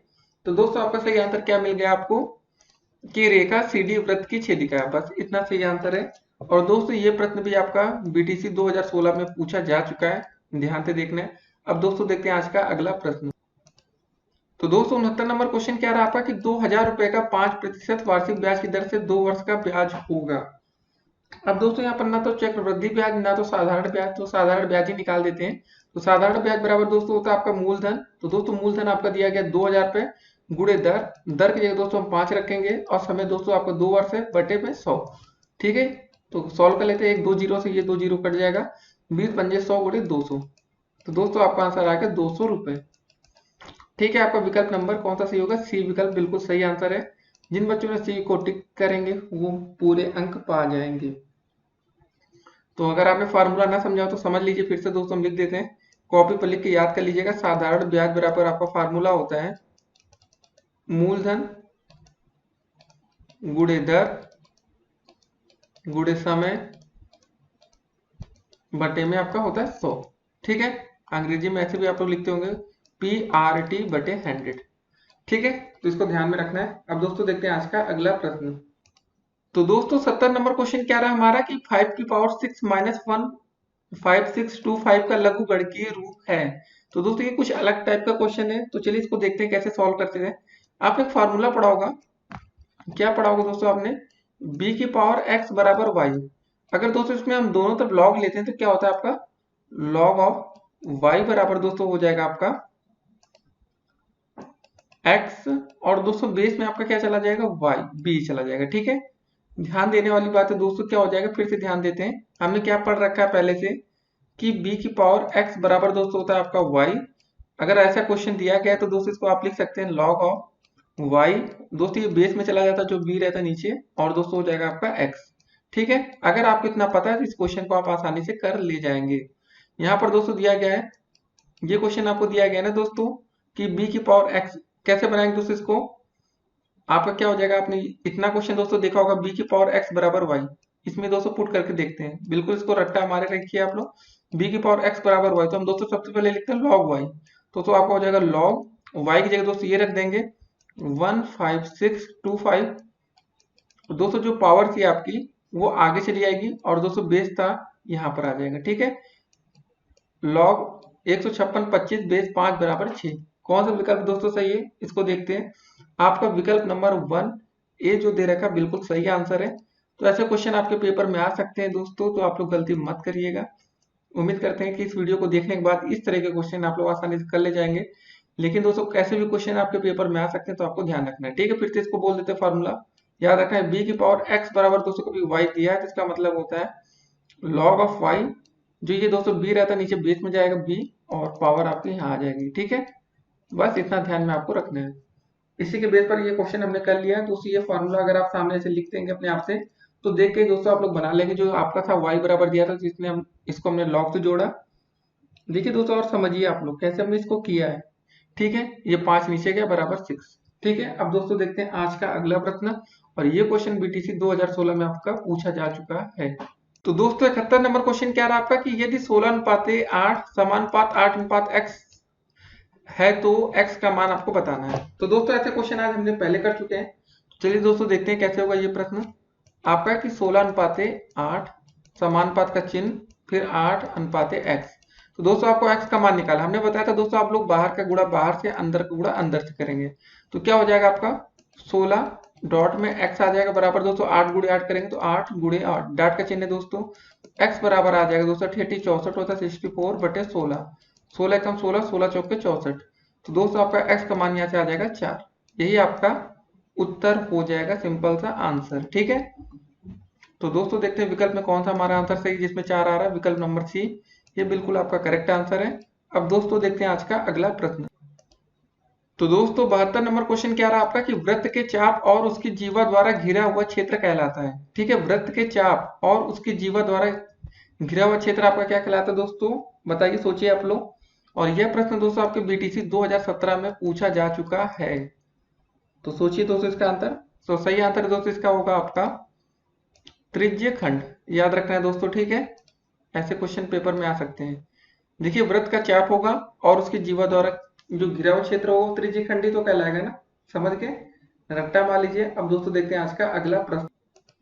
तो दोस्तों 73 नंबर क्वेश्चन क्या रहा आपका कि 5xy plus 4xz plus 5x3 का एक उभयनिष्ठ गुणनखंड होगा। ठीक है दोस्तों, क्वेश्चन ये है आपका ना, 5xy प्लस का 4xz प्लस का 5x3 का एक उभयनिष्ठ गुणनखंड। तो दोस्तों देखिए सभी में कॉमन क्या हो रहा है, x कॉमन ले लेते हैं तो 5y बचेगा प्लस का आपका 4z बचेगा प्लस का आपका 5q बचेगा। ठीक है, उभयनिष्ठ का मतलब होता है दोस्तों जो सभी में है। तो दोस्तों हमारा सिंपल सा आंसर हो जाएगा x। विकल्प नंबर ए बिल्कुल राइट आंसर है। बस इतना टिक करना था दोस्तों, आपको 1 अंक मिल जाएगा। ठीक है, ये भी बीटीसी 2017 में पूछा गया प्रश्न है, कोई कठिन क्वेश्चन नहीं है दोस्तों, बस सिंपल सा आपको कॉमन लेना था। अब दोस्तों देखते हैं आज का अगला प्रश्न। तो दोस्तों 74 नंबर क्वेश्चन क्या रहा आपका कि किसी घन में शीर्ष होते हैं। किसी घन में शीर्षों की संख्या अगर दोस्तों आपसे पूछी जाए तो क्या आंसर होगा। देखिए शीर्षों की संख्या पूछी जाए तो दोस्तों आपके किसी भी घन में आपके 8 शीर्ष होते हैं। अगर दोस्तों कभी फलकों की संख्या पूछी जाए तो फलकों की संख्या दोस्तों होती है आपकी 6। और दोस्तों अगर आपसे कभी कोरों की संख्या पूछी जाए तो दोस्तों आपकी कोरों की संख्या होती है 12। ठीक है, 8 6 12 इसको याद रखना है। तो दोस्तों इसमें पूछा गया था किसी घर में शीर्ष होते हैं, तो दोस्तों आपका शीर्ष क्या हो जाएगा 8। विकल्प नंबर सी बिल्कुल राइट आंसर इसका, इसको आपको ध्यान में रखना है। ठीक है दोस्तों, ऐसे क्वेश्चन पेपर में आपको पूछे जा सकते हैं। शीर्ष मतलब देखते हैं ना, जब आप ये जुड़ा रहता है तो 1 2 3 4 5 6 7 8। ठीक है, आपके शीर्ष हो गए, कोरों की संख्या होगी और फलकों की संख्या। अब दोस्तों देखते हैं आज का अगला प्रश्न। दोस्तों तो 75 नंबर क्वेश्चन क्या रहा आपका कि परिमेय संख्या 3/5 से बड़ी परिमेय संख्या है। देखिए क्वेश्चन साफ साफ बोला गया कि 3/5 से कोई बड़ी परिमेय संख्या कब हो सकती है। सबसे पहले दोस्तों एक काम करते हैं, सभी को हम 100 से गुणा कर देते हैं। फायदा क्या होगा आइए देखते हैं। 5 दूनी 10 0, 20 3 60। मतलब दोस्तों अब ये क्वेश्चन बन गया आपका 60 से बड़ी आपकी परिमेय संख्या, कुछ भी बोले जाए दोस्तों। ठीक है, परिमेय भूल जाए थोड़ी देर के लिए। 60 से बड़ी संख्या कौन सी होगी? पहला दोस्तों आपको दिया गया है 4/10। ठीक है, इसको भी दोस्तों हम 100 से गुणा कर देते हैं, सबको हम 100 से गुणा करेंगे ना। ये दोस्तों आपका आ गया 40, तो ये तो बड़ी संख्या होगी नहीं, ये तो रॉन्ग आंसर है। -4/10 माइनस में है दोस्तों, तो पहले ही रिजेक्ट हो गया, ये तो होगा नहीं। अब 6/10, 6/10 का दोस्तों हम 100 से गुणा करेंगे तो क्या होगा, 0 से 0 कट गया, ये आ गया आपका 60। तो दोस्तों ये देखिए 60 के 60 बराबर आ गया और 7/10। ठीक है, ये क्वेश्चन देखिए 7/10 का जब हम 100 से गुणा करेंगे, 7/10 था ना, एक 0 से 0 कटेगा लेकिन 10 सत्ते 70। तो दोस्तों ये 60 से बड़ी संख्या आ गई, तो मतलब आपका जो सही आंसर होगा वो विकल्प नंबर डी हो जाएगा 7/10। ये आपकी दोस्तों 3/5 से बड़ी परिमेय संख्या है। एक तरीका रहता सिंपल था, किसी संख्या से गुणा करके आप देखिए, हमने देखा कि 100 से गुणा कर दिया दोस्तों, तो ये आपकी संख्या जो परिमेय संख्या थी वो 60 बन गई। 60/1 लिख सकते हैं ना इसको। ठीक है, तो ऐसे कर लीजिएगा, सही रहेगा। अगर आप ऐसे ट्राई करेंगे 3/5 करके तो हो सकता है थोड़ी दिक्कत है, लेकिन स्मार्ट वे, स्मार्ट तरीका, आसानी से दोस्तों आप लोग समझ पाएंगे। अब दोस्तों देखते हैं आज का अगला प्रश्न। तो दोस्तों 76 क्वेश्चन नंबर क्या रहा आपका कि x² + x + 1/4 का गुणनखंड है। तो दोस्तों ऐसा क्वेश्चन आज हमने एक पहले भी देखा था। तो ये सिंपल सा आपका a + b का होल स्क्वायर का फार्मूला बन रहा है। दोस्तों ट्राई करिए जरा आप लोग। अगर x ये लिखा है ना x² + x + 1/4, तो कैसे बन रहा है दोस्तों इसको देखते हैं। x² लिख सकते हैं दोस्तों, 1/4 को पहले इधर लिख लेते हैं, 1/2 का whole square plus 2ab। 2 a की जगह दोस्तों आपका x ही हो जाएगा, b की जगह 1/2। ये 2 से 2 कट जाएगा दोस्तों, तो आपका फिर से x आ जाएगा, इसका स्क्वायर 1/4। मतलब साफ है x + 1/2 का होल स्क्वायर का ये फार्मूला है। ठीक है, यही आपका राइट आंसर होगा। तो यहाँ पर दोस्तों देखते हैं कौन सा विकल्प सही है। विकल्प नंबर सी देख रहे होंगे, x + 1/2 का होल स्क्वायर। इसको हम टिक करेंगे और दोस्तों आप लोग पूरे अंक लेकर जाएंगे। अब दोस्तों देखते हैं आज का अगला प्रश्न। तो दोस्तों आप 77 नंबर क्वेश्चन देखने वाले हैं। यदि 2 3 और x का समांतर माध्य 3 है तो x का मान होगा। और दोस्तों ये क्वेश्चन आपका 2017 फेज 2 में पूछा जा चुका है, याद रखना 2017 में। ठीक है, तो कैसे होगा आइए देखते हैं। बोला गया 2 + 3 + x करते हैं ना दोस्तों, समांतर माध्य निकालना रहता है। टोटल संख्या दोस्तों कितनी होगी, 1 2 3 का समांतर माध्य आपका 3 दिया गया है, तो आपका x का मान निकालना है। इसको जोड़ लेते 2 3 5 होता है, प्लस आपका x/3 बराबर 3। 3 का 3 से तिरक गुणा हो जाएगा दोस्तों, क्या हो जाएगा 3 3 9। 5 + x बराबर आपका आ जाएगा 9। दोस्तों अगर x बराबर वैल्यू निकालें तो 9 - 5 बराबर आपका आ जाएगा 4। ठीक है दोस्तों, ये आपका राइट आंसर होगा। अब दोस्तों देखते हैं 4 विकल्प में है या नहीं। जी हाँ दोस्तों, विकल्प नंबर ए ये आपका बिल्कुल सही आंसर है। ऐसे क्वेश्चन पेपर में आते हैं, आपको ध्यान रखना चाहिए। ठीक है, समझ गए दोस्तों कैसे क्या हमने बोला गया था दोस्तों। यदि 2 3 और x का समांतर माध्य 3 है। देखिए समांतर माध्य दोस्तों हमें ये 3 पहले से दिया गया था। ठीक है, और दोस्तों देखिए ये जो नीचे 3 आया वो कैसे आया, ये 3 संख्या अलग अलग है, इसलिए दोस्तों हमने 3 लिखा। कैसे, पहली संख्या ये थी 2 और तीसरी ये। 200 जितनी संख्या होती है 200 उतना नीचे लिखा जाता है। अगर 4 संख्या होती तो यहाँ 4 लिखते, 5 होती तो 5 लिखते हैं। बस सिंपल सा तरीका अपना है। अब दोस्तों देखते हैं आज का अगला प्रश्न। तो दोस्तों 78 नंबर क्वेश्चन क्या रहा आपका कि 2/x - 1 + 3/1 - x का मान होगा। कैसे लिखा आइए दोस्तों देखते हैं। पहले 2/x - 1 प्लस का 3/1 - x का मान आपको बताना है। तो कैसे करेंगे दोस्तों, सोचिए जरा आप लोग भी, थोड़ा दिमाग लगाइए।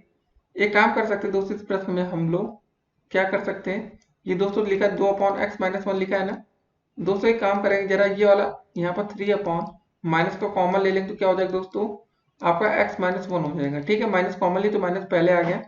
कुछ भी दोस्तों हम चेंजेस नहीं कर रहे, इतना लिखे रहने देते हैं। ये माइनस ऊपर ले जाते हैं इस बार, 2/x-1। ठीक है, माइनस का चिन्ह आ जाएगा बीच में, 3/x-1। अब दोस्तों दोनों में हर समान है तो दोस्तों ठीक है, कोई दिक्कत नहीं, जोड़ लेते हैं। 2 - 3 हो जाएगा, जोड़ना क्या, घट ही गया। तो माइनस का चिन्ह दोस्तों बड़ा है ना, माइनस का 3 तो घटेगा, तो दोस्तों -1 बचेगा, x-1। ये दोस्तों आपका राइट आंसर हो गया, -1/x-1।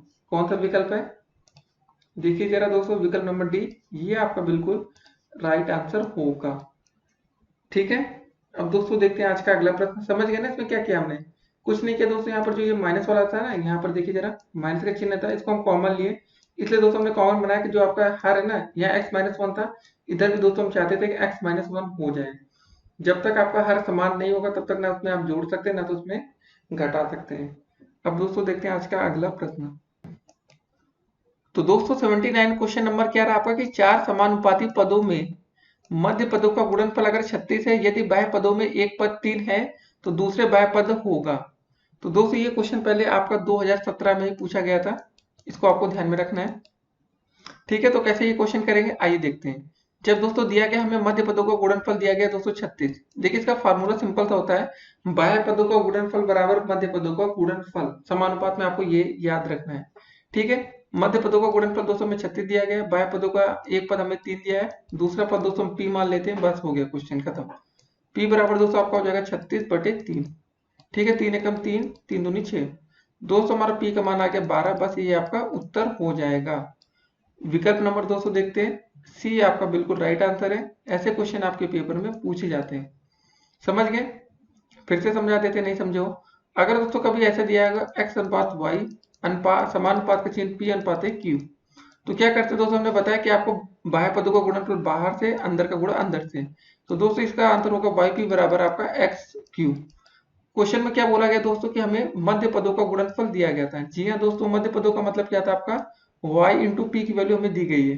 y p की वैल्यू दोस्तों हमें यहाँ 36 दी गई थी, और दोस्तों बाह्य पदों में एक पद हमें बोला गया 3 है, दूसरा पद हमें नहीं पता, क्यों मान लिया, सॉल्व कर लिया, यहाँ से 12 आ गया। ठीक है, ये था तरीका हमारा करने का। अब दोस्तों देखेंगे आज का अगला प्रश्न। तो दोस्तों 80 नंबर क्वेश्चन क्या रहा आपका कि 3/4 की पावर 2 इंटू 3/4 की पावर 10 भागे 3/4 की घाते 8 का मान आपका है। तो सबसे पहले दोस्तों हम एक रूल लिखते हैं, बॉड मास आपने सुना ही होगा। ठीक है, तो दोस्तों बॉड मास रूल का रूल क्या होता है, सबसे पहले बी का मतलब ब्रैकेट या कोष्टक, ओ का मतलब ऑफ, डी का मतलब होता है दोस्तों आपका भाग या डिवाइड, एम का मतलब होता है मल्टीप्लाई या गुणा हिंदी में। ठीक है दोस्तों, ए से क्या होता है आपका एडिशन या जोड़, या एस से होता है दोस्तों आपका सब्ट्रैक्शन या घटाना। दोस्तों कभी भी आपके पास गुणा भाग जोड़ घटाने के दोस्तों क्रम आपको दिखे तो सबसे पहले आपको दोस्तों क्या करना होगा, सबसे पहले हम करेंगे भाग, फिर करेंगे गुणा, फिर करेंगे जोड़, और लास्ट में करेंगे घटाना। ये होता है आपका तरीका करने का। सबसे पहले दोस्तों यहाँ पर हमें भाग का चिन्ह दिख रहा है ना, इसको सॉल्व करेंगे। देखिए जरूरी होता है, यहाँ पर जोड़ और घटाने के चिन्ह नहीं दे तो कोई अंतर नहीं पड़ेगा, लेकिन फिर भी आपको ये तरीका पता होना चाहिए। 3/4 की पावर 2 से दिया गया आपका 2, गुणा का चिन्ह है बीच में, 3/4 की पावर 2 से दिया गया आपका 10, और भाग का चिन्ह है 3/4 की पावर दिया गया है 8। ठीक है, भाग कर लेंगे, ये क्या हो जाएगा दोस्तों आपका 3/4 की पावर 2 जैसे था वैसे लिख लेते हैं, इंटू में 3/4 की पावर 10, ये दोस्तों आ जाएगा बटे में 3/4 की पावर 8। दोस्तों देखिए सेम संख्या लिखी है ना, जब घात ऊपर जाएगी तो क्या हो जाएगी, माइनस में हो जाएगी। 3/4 की पावर 2 इंटू में दोस्तों क्या हो जाएगा, यहाँ पर सेम है ना 3/4, ये दोस्तों घात थी 10, दोस्तों ये घात ऊपर गई तो 10 में से 8 घट गया, बचा 3 की, 10 में से 8 गया, कितना बचेगा आप ही लोग बताइए, 2 बचेगा ना। 3/4 की पावर 2 इंटू में 3/4 की घाते 2। ठीक है दोस्तों, बस गुणा कर लीजिए, सेम सेम है ना, तो ये हो जाएगा आपका 3/4। गुणा में आपकी घाते क्या होती है दोस्तों, जुड़ जाती है, 2 + 2 कर देंगे, आपका आंसर आ जाएगा 3/4 की घाते 4। अब दोस्तों देखते हैं आंसर किस में दिया गया है, इसको सॉल्व कर लेते हैं। 3 की पावर 4 कितना हो जाएगा दोस्तों, 3 × 3 ऐसे लिख लेते हैं 4 बार। ठीक है, बटे में 4 4 बार लिखेंगे, 1 2 3 4, 3 त्रिक का 9, त्रिक 27, 27 त्रिक होता है आपका 81, 4 चौके 16 चौके 64, 64 चौके 256, 81/256 दोस्तों देखते हैं क्या विकल्प में है। जी हाँ दोस्तों, विकल्प नंबर बी आपका बिल्कुल राइट आंसर है। ऐसे क्वेश्चन आपके पेपर में पूछे जा सकते हैं, तो ध्यान में आपको रखना चाहिए। ठीक है दोस्तों, इसका सही आंसर होगा विकल्प नंबर बी। अब दोस्तों देखते हैं आज का अगला प्रश्न। तो दोस्तों 81 नंबर क्वेश्चन क्या रहा आपका कि x⁻6 भागे x⁻7 का मान होगा। क्या क्वेश्चन है आपका दोस्तों, x⁻6 अपान में x⁻+−7 का मान होगा। दोस्तों बस सिंपल सा क्वेश्चन है, x⁻6 है ना, जब दोस्तों ये x⁻7 ऊपर जाएगा तो ये प्लस में चिन्ह आ जाएगा। बस दोस्तों सॉल्व कर लीजिए, -6 और +7 जोड़ेंगे तो कितना हो जाएगा आपका प्लस का 1। ठीक है, x⁻+1 ये आपका होगा राइट आंसर। ठीक है दोस्तों, तो ऐसे क्वेश्चन आपके पेपर में आते हैं, तो इसको टिक करेंगे और आप लोग अपने पूरे अंक प्राप्त करेंगे। ये क्वेश्चन दोस्तों आपका बीटीसी 2018 में पूछा जा चुका है, तो आपको ध्यान में रखना है। ठीक है ना, क्या कैसे किया हमने दोस्तों, क्वेश्चन आपको समझ में आ गया होगा। तो चलिए दोस्तों देखते हैं आज का अगला प्रश्न। देखिए, अगर कोई भी प्रश्न अगर आपको समझ में ना आ रहा हो तो आप लोग कमेंट कर सकते हैं, कमेंट बॉक्स आपका है, जितना मन करे उतना कमेंट करिए दोस्तों, आप लोग को उसका रिप्लाई अगले वीडियो के माध्यम से दे दिया जाएगा। तो दोस्तों 82 नंबर क्वेश्चन क्या रहा आपका कि x⁻(x²-4) अपान में x+2 का होल स्क्वायर का न्यूनतम रूप होगा। ठीक है भाई, काट पीट के कितना छोटा किया जा सकता है ये पूछा गया है। x² -4 अपॉन x+2 का होल स्क्वायर। ठीक है, कितना काट सकते हैं आइए देखते हैं। आपने एक फार्मूला पढ़ रखा होगा, a² - b² बराबर आपका होता है a + b और आपका होता है a - का b। पढ़ा है ना। तो दोस्तों यहाँ पर क्या लिखा है, ध्यान देने वाली बात है, क्वेश्चन में x² लिखा है, 4 को क्या लिख सकते हैं दोस्तों, 2 का स्क्वायर लिख सकते हैं ना, बस यही से छोटा कर सकते हैं क्वेश्चन को, और कहीं तो कुछ है नहीं। x+2 का होल स्क्वायर। दोस्तों जब हम यहाँ a + b a - b का फॉर्मूला यूज करेंगे तो क्या हो जाएगा आपका, सबसे पहले x + का 2, फिर दोस्तों होगा आपका x - का 2 अपान में x+2 का होल स्क्वायर। दोस्तों यहाँ पर देखिए कितनी बार आया है, x+2 का 1 बार आया, यहाँ पर दोस्तों 2 बार आया था तो 1 बार कट जाएगा, तो यहाँ पर एक घात और बचेगी। कितनी घात बचेगी दोस्तों, 1 बचेगी ना। तो आपका जब इसको सिंपल कट पिट कर लेंगे तो दोस्तों x-2 अपान में आपका बचेगा x + का 2, यही आपका राइट आंसर होगा। इसी को टिक करेंगे, x-2 अपान x+2 कौन सा विकल्प है दोस्तों, देखते हैं। विकल्प नंबर बी आपका बिल्कुल सही आंसर है। ठीक है, इसको टिक कर लेंगे। ये था दोस्तों हमारा आज का 82 क्वेश्चन नंबर। अब दोस्तों देखते हैं आज का अगला प्रश्न। दोस्तों तो 83 नंबर क्वेश्चन क्या दिया गया है कि एक घन की कोर अगर 4 सेंटीमीटर हो तो उस घन में कोरों की संख्या आपको बतानी है। देखिए दोस्तों, अभी हमने शीट्स वाला क्वेश्चन देखा था जिसमें बताया था घन से हमें दोस्तों मतलब है घन की कोर की लंबाई से हमें मतलब नहीं है। तो दोस्तों हमारा 83 क्वेश्चन नंबर का आंसर क्या होगा, कोरों की संख्या दोस्तों हमने क्या बताई थी अभी थोड़ी देर पहले आप लोग को, 12। किसी घन में कोरों की संख्या होती है हमारी 12। ठीक है, इसको टिक करेंगे, यही आपका राइट आंसर है। अब दोस्तों देखते हैं आज का अगला प्रश्न। तो दोस्तों 84 क्वेश्चन नंबर क्या दिया गया है कि log 169 बेस 13 का मान होगा। इसको कैसे कर सकते हैं आइए देखते हैं। log बेस में 13 लिखा है ना, 169 लिखा है यहाँ पर। इसको दोस्तों अगर हम 169 को क्या लिख सकते हैं जरा ये सोचिए। इसको दोस्तों 169 को हम 13 का स्क्वायर लिख सकते हैं ना, ये बेस में 13 है आपका। जब दोस्तों स्क्वायर रहता है तो ये 2 कहाँ आ जाता है दोस्तों, आगे आ जाता है। 2 log 13 बेस 13। देखिए बेस हम नीचे वाले को कहते हैं। अब दोस्तों कभी भी बेस अगर इक्वल है तो उसकी वैल्यू हमेशा 1 हो जाती है। 2 गुणे 1, 200 वैल्यू क्या क्या इक्वल हो गई थी हमारी, समान हो गई थी, एक 13 ये एक 13 ये। अगर दोस्तों यहाँ पर log 10 बेस 10 लिखा हो या कोई भी बेस सेम लिखा है तो उसका मान हमेशा 1 हो जाता है। तो 2 गुणे 1 बराबर आपका 2 हो जाएगा। यही आपका आंसर होगा इस प्रश्न के लिए। तो दोस्तों हमारा सही आंसर क्या है, विकल्प नंबर डी के साथ जाएंगे आप लोग, जहां 2 लिखा है इसी को टिक करेंगे, सही करेंगे और आप लोग 1 अंक अपने प्राप्त कर लेंगे। अब दोस्तों देखते हैं आज का अगला प्रश्न। तो दोस्तों 85 क्वेश्चन नंबर क्या रहा आपका कि अर्धवृत्त में स्थित कोण का मान होता है। देखिए दोस्तों अर्धवृत्त में बना कोण हमेशा समकोण होता है, सभी बच्चों ने बचपन से पढ़कर आए। तो दोस्तों इसका सही आंसर होगा विकल्प नंबर सी, ये बिल्कुल आपका राइट आंसर है। तो दोस्तों आज हमने देखे 85 क्वेश्चन। जी हाँ दोस्तों 85 क्वेश्चन दोस्तों आज हमने देख लिया है। उम्मीद करते हैं दोस्तों आपको सभी प्रश्न समझ में अच्छे से आ गए होंगे। और पेपर की तैयारी के लिए दोस्तों आपके बहुविकल्पीय प्रश्न बहुत हैं, और आपके अधि लघु उत्तरीय भी यहाँ से कुछ मैनेज हो जाएंगे, लघु उत्तरीय भी मैनेज होंगे। और दोस्तों आपके लिए हमने एक अति लघु उत्तरीय और लघु उत्तरीय के अलग से वीडियो बना रखी है। इस वीडियो को देखने के बाद उस वीडियो को आपको पूरी देखनी है, तो आपको डेफिनेटली पेपर में 25 अंक आपको प्राप्त होंगे। ठीक है, अगर आप लोग चाहते हैं हमसे व्हाट्सएप पर जुड़ना, तो आप लोग दोस्तों हमें मैसेज कर सकते हैं। हमारा व्हाट्सएप नंबर लिख लीजिए दोस्तों आप लोग, अगर आप तक अभी तक आप तक हमारा व्हाट्सएप नंबर ना हो, 8738079216। ये दोस्तों हमारा व्हाट्सएप नंबर है।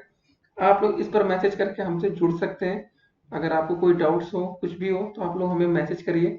देखिए दोस्तों, आप लोग के पर्सनली क्वेश्चन के मैसेज का रिप्लाई इस व्हाट्सएप से नहीं होगा। अगर आपको कोई क्वेश्चन नहीं आ रहा तो आप लोग सोचिए कि मैसेज करके रिप्लाई पा पाए, तो दोस्तों इतना आसान नहीं होता, क्योंकि हर सेमेस्टर के बच्चे, यूपी टेट, सी टेट के बच्चे हमसे जुड़े हैं। तो दोस्तों आप लोग को जो रिप्लाई होगा फिलहाल वो यूट्यूब पर ही कर दिया जाएगा। तो चलिए दोस्तों, अगर आप लोग हमारे चैनल पर नए हो तो चैनल को सब्सक्राइब कर लीजिएगा, जिससे कि आने वाली सभी वीडियो की नोटिफिकेशन आप तक मिलती रहे। वीडियो को अपने अधिक से अधिक दोस्तों ग्रुपों में शेयर करिए, और वीडियो पसंद आई हो तो लाइक करना ना भूलें। फिर मिलते हैं, स्टे कनेक्टेड।